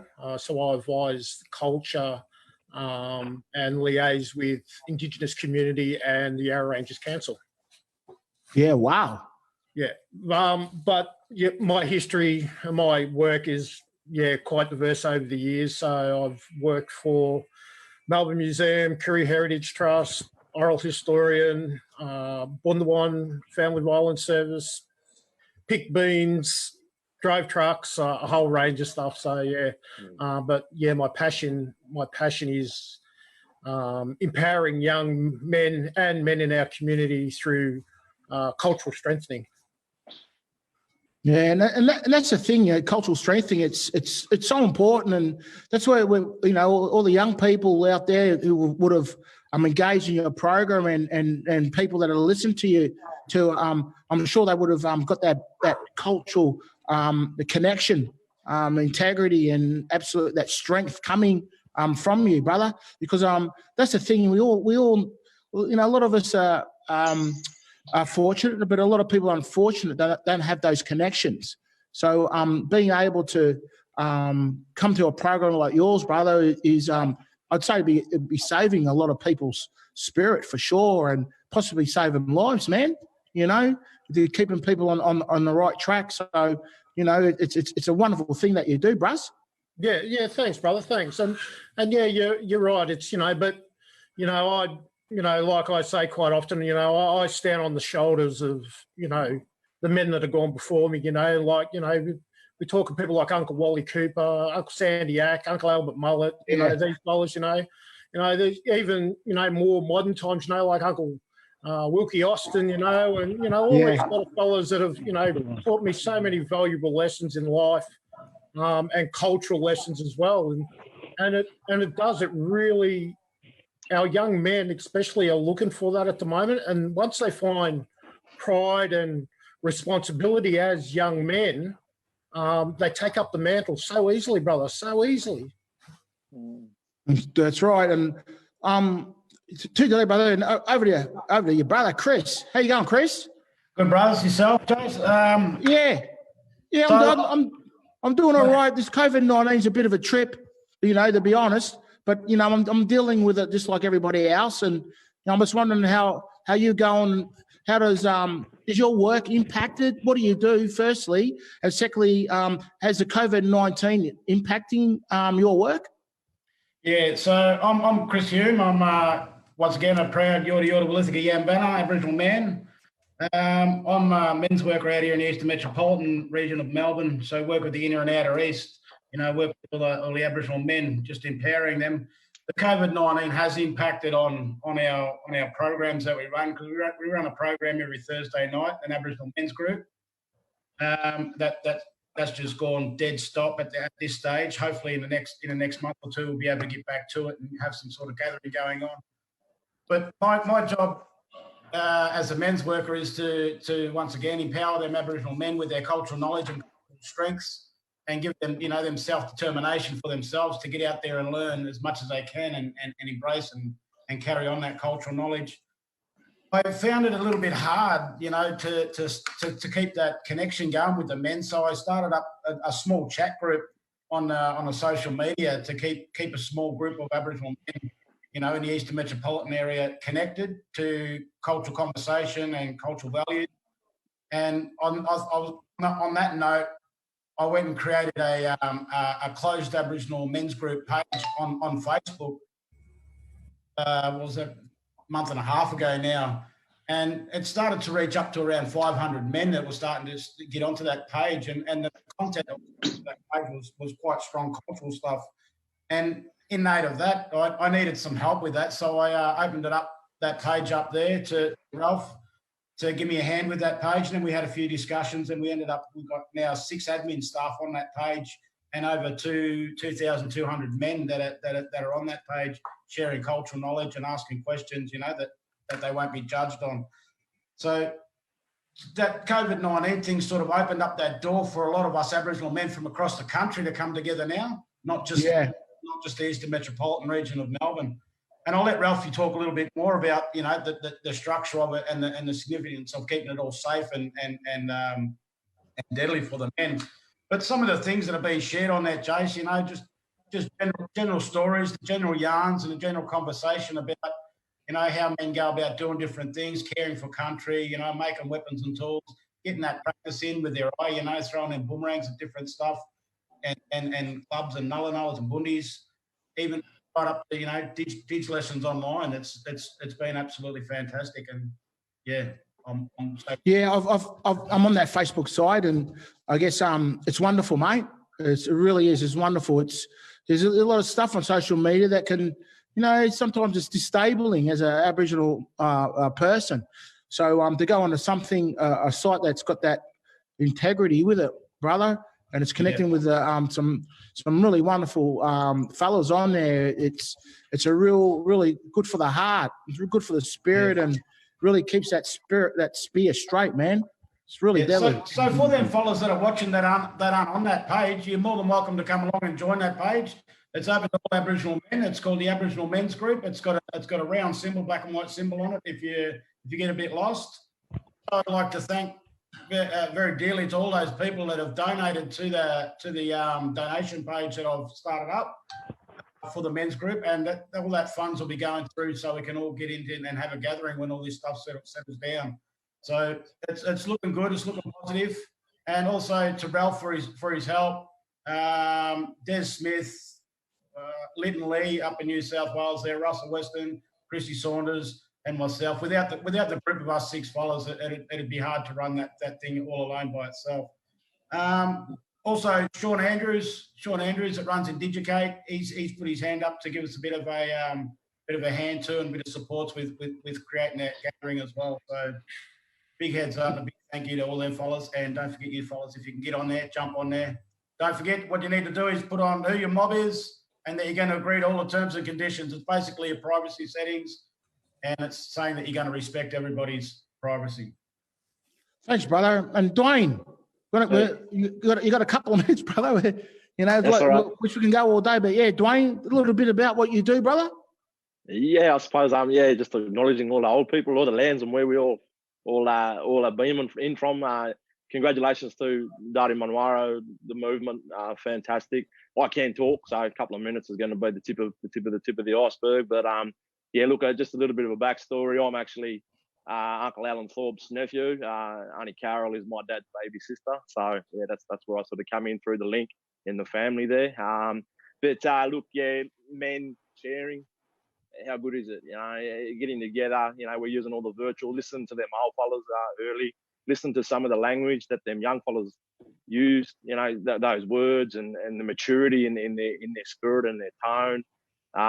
Look, I'm a tad overwhelmed. You know, I think it's just a fantastic initiative that you guys are putting out there for the men, and of course, men need to embrace vulnerability. We need to show empathy, compassion, and get in touch with this universal humanity, because again, it's something that our old people done for millennia. You know, the gifts that I've been given from my grandfather, who is Dardi Munwurro, or Uncle Max Harrison. So I'm beaming in from New South Wales here on Yuin country, Wandundian country on the south coast. So I'm a little bit of a northern entry point into over the borders, but I also have a lot of connection down that way, Jaja Warup, Warriga, Watchabalik, Yora Yora, of course, as well, through the Atkinson line, as well through my nan, ironically, who I've seen on the show a little bit earlier, which was good to see, and my auntie. So it's a bit of a family sort of line for me, no doubt. But yeah, Delhi. Thanks for sharing, brother. And Daniel? Listening to the brothers. You there, Daniel? Yeah, I'm here. Enjoying the Aboriginal men's group and I think Dwayne is getting a bit. Yeah, want to hear from you, Daniel? Yeah, I think it was the first time I heard you the other day. Was working with Kucha. How's that going, mate? Oh, fantastic. Well, these are interesting times, to say the least, right? So we musicians and artists, we're finding that this is hitting hard for all of us. At the same time, I was having a conversation with Uncle Kucha the other day about for us to better to do something that staying at home and do nothing, and so finding ways for us to keep pushing, not only for ourselves, but for our communities, and you know that responsibility that we have as the man in the house and providers, and so yeah, finding space like this and being able to keep doing what we must, right? It's really important, and I'm sure we're finding inventive ways and new ways to keep doing what we love to do and we must do. So so it's been an interesting experience. So on Monday we had both Uncle and myself we had a bit of a recording, and I think we're going to share a bit of that today at some point. Yeah. That's great. Well, we can go on for so long, but I've got to, again, this message that we've got to throw to the host.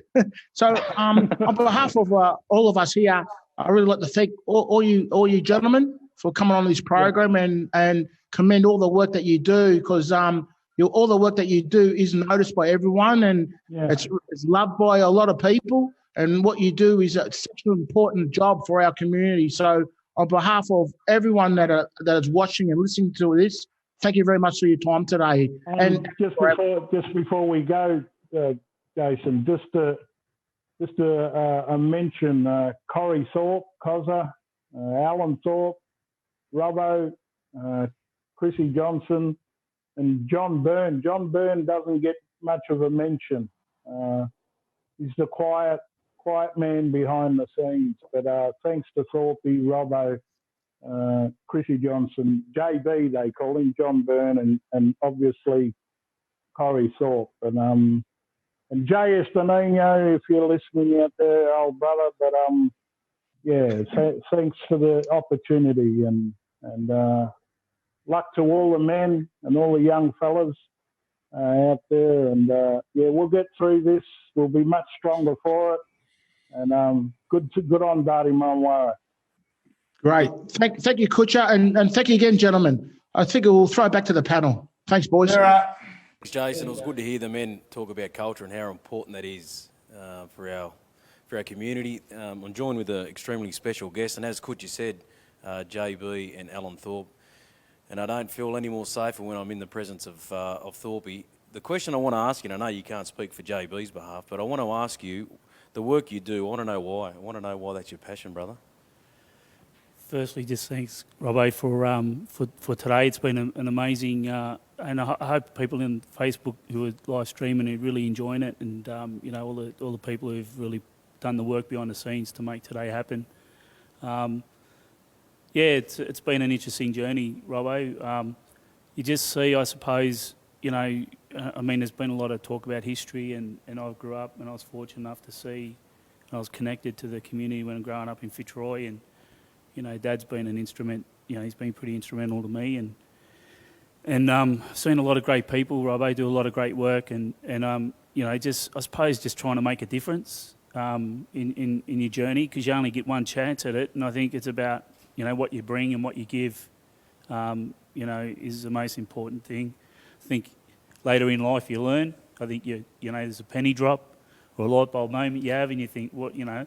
I think it's always hard to discover really what you want to do, and to find that journey or that path, and it takes a bit of digging and a bit of work and a bit of grinding. But it's an amazing feeling when you're really clear on you know, when you're at the crossroads of your life and you sort of think, you know, you can only make two choices. You can go to the destructive road and do damage, or you can actually make a difference to your family, to your community, and leave a great legacy. So I think that's, you know, we've already heard today some of the tributes of the legacies that people have left, and there's many more, and it's something we should celebrate and enjoy as well. So I just want to be one of them people who contribute. I heard us saying a while ago that the two most important days in your life is the day you're born and the day you work out why. As you said, sometimes finding out what your why takes a bit of time, and you might get off track, but the work Dardi does, Thorpe, that people get people back online and back living in integrity, and you do some great stuff with the kids and all men in society. That's a wonderful, wonderful thing that you can do, brother. I'm telling you, it's a wonderful thing. Yeah, thanks, Rowan. I think, you know, you try and develop a culture, but you're only as good as the people around you. And, you know, I'm really lucky, the people I've got around me, and you know, particularly Mum and Dad. You know, just like yourself, and there's some amazing people in the community, Robbo, that, you know, I really look up to and admire. And I think cultures are built by, you know, the people around you, and you need that support. Everyone needs a bit of support. I think you've got to just reach out and tap into it, and it's amazing the things you can achieve in life. So, yeah, I've always really admired the people around me, because you can't do it on your own, you know, I think. Yeah.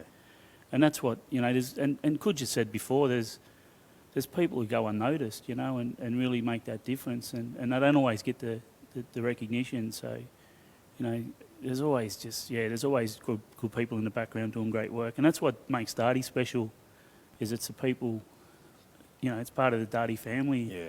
And I'm sure there's other organisations out there who are doing amazing work, but it's all the people in the background who invested in it. So. Yeah. Yeah, so it's been a big journey, Robbo. That's good you can be on the couch and have a chat about that. Before, we're going to hear from Kutch again very soon. But Thorpe, the Melbourne Storm, I hear about the culture is amazing, and I work there, but we put it down to two things, you know, good people and hard work. You've certainly got both of those in your organisation. Yeah, and it's great to partner with great organisations too, Robbo, like the Storm. We've seen Dave Doherty, the CEO of Melbourne Storm, open it, and you know, we're very lucky to have, you know, Collingwood Football Club who make an enormous contribution. And Debbie Lovett and David Emerson, yourself, Robbo, Melbourne Storm, Dave Doherty. You know, we've just got some amazing partners as well, and I think that's the wider, you know, because everyone gets to experience that, whether it's a ticket to the footy or whether it's a walk around the Amy Park like you offer, Robbo, or, you know, a game to the ticket, you know, just to watch. I don't know if everyone's a Collingwood supporter, but we can't partner with everyone. But so I'm sure that, you know, Dardi would love to be partners with every footy club, but Collingwood, and again, people don't see the good work, you know, the community work that people do. You know, there's a lot of good work that footy clubs do and work hard. They help the Salvation Army. You know, we've been lucky to join, you know, be a partner with Collingwood. And so I think, you know, footy clubs are more than just a footy club. Yeah. They're really reaching out to the community. So it's really good to see. And we should promote that and celebrate that more as well. Yeah. Last question before I let you go. The crisis line, new initiative, extremely important. Yeah, it was amazing seeing the panels today, the elders and, you know, the struggles and, you know, the young people. It's just really great that we can connect today, Robbo, and, you know, the cultural panel that Jace just interviewed. And, you know, it is challenging with the COVID, and we've got to be compliant and just make sure we keep everyone safe. And I just, you know, it's been a big... and I just want to sort of say thanks to Corey Thorpe, who's really done a magic job in getting it done today. But the 1800 number is just an addition, Robbo. It's a response to the COVID that, you know, being isolated, disconnected, you know, stress, and so we really wanted to offer an extra, you know, a service to the men who might, you know, might need a bit of support or a yarn.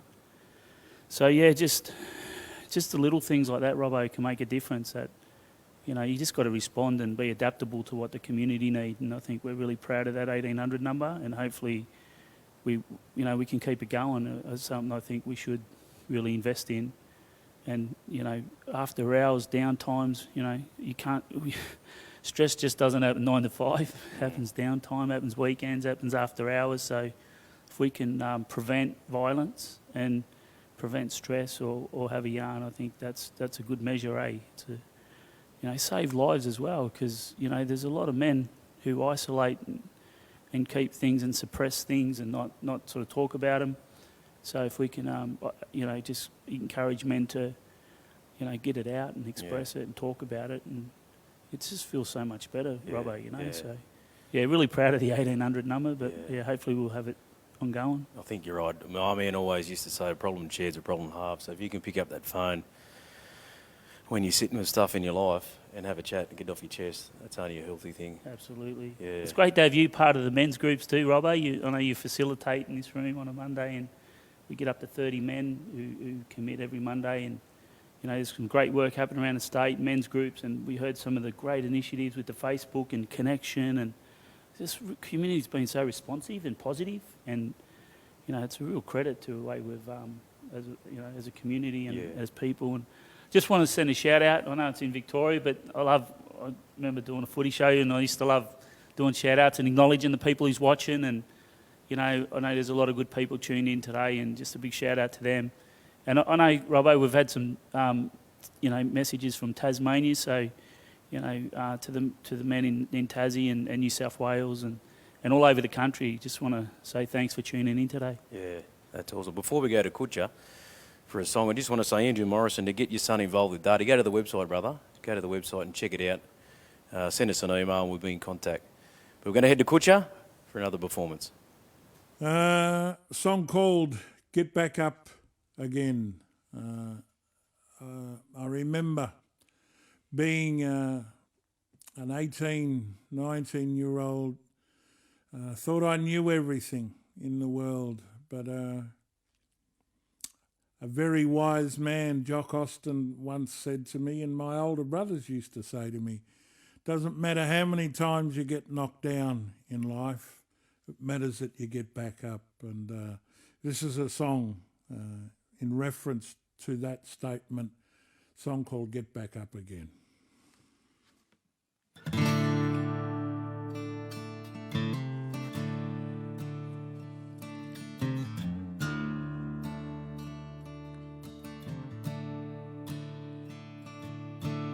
Just so many times I've had to stand and fight.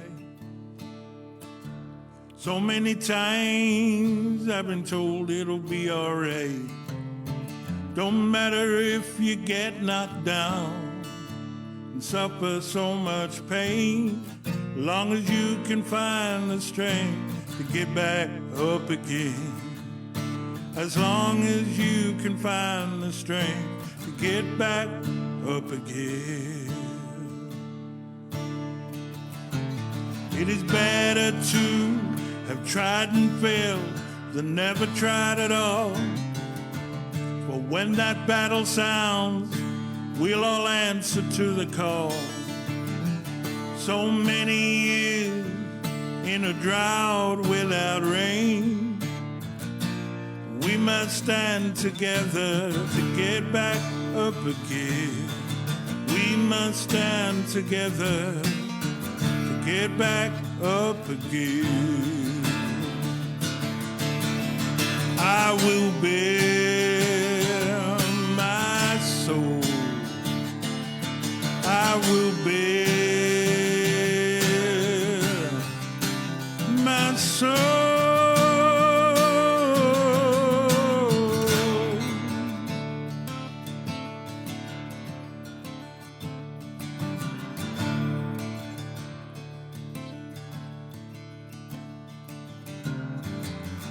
Just so many times you can go to the well. Just so many lies all those politicians can tell. I will bear my soul.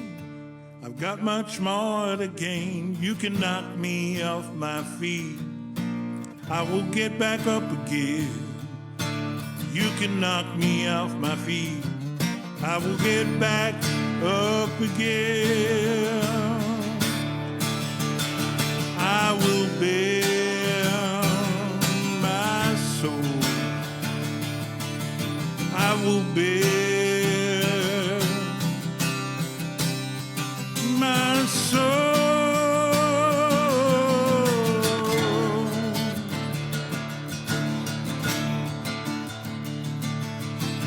Get back, get back, get back, get back, get back. Get back, get back, get back, get back.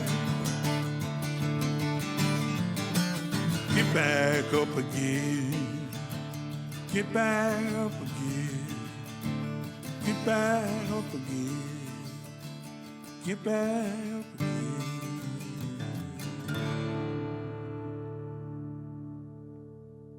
Get back up again, gentlemen.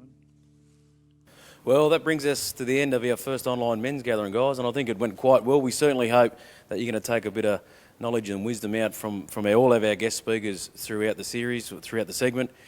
Give us some feedback as well, because we're going to want to do this again, so give us some feedback to help shape what the next one could look like.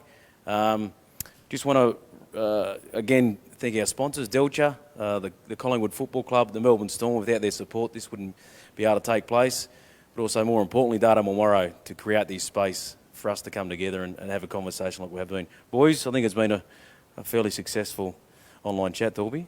Been great, and thanks, Jace. You've done a tremendous job, and Robbo and Chrissy. Obviously, you had to go and do some business, but he's been amazing as well. But first one, we can hopefully build on it. It depends on the feedback, and do we keep these going? So there's opportunity to make some commentary on Facebook, and if you want it to keep going, send a message. But also, what themes or what you want, what can we bring in to the space, and what do you want to hear about? So that'd be good, Robbo, if we could get some of that feedback going and some of the messages. Yeah, email, Twitter. I'm sure the guys will be able to check out what feedback you have for us.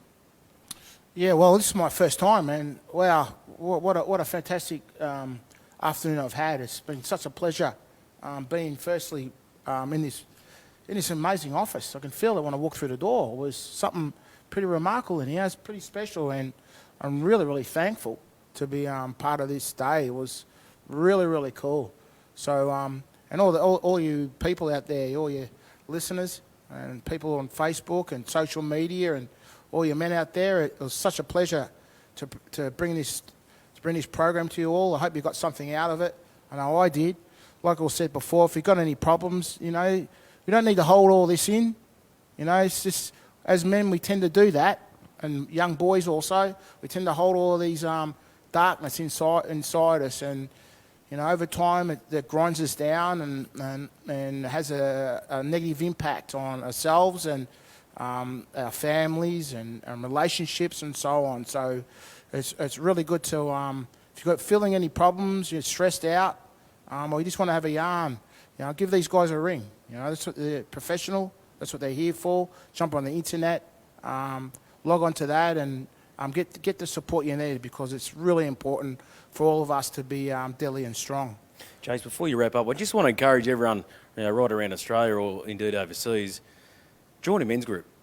You can't articulate the power of a men's group until you're sitting in the space. It's an amazing feeling, and when you can walk out that door because you've got something off your chest, it's a pretty powerful thing to be able to do.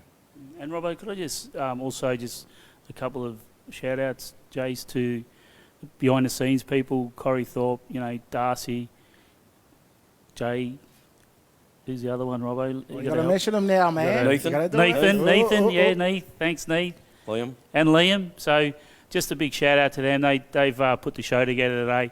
And the guests, like, you know, the elders panel, the youth panel and the cultural panel. What a magnificent day it's been, and their contribution and their wisdom. So thanks to all the people who've made today happen. Thanks, everybody. We'll see you next time. Over and out.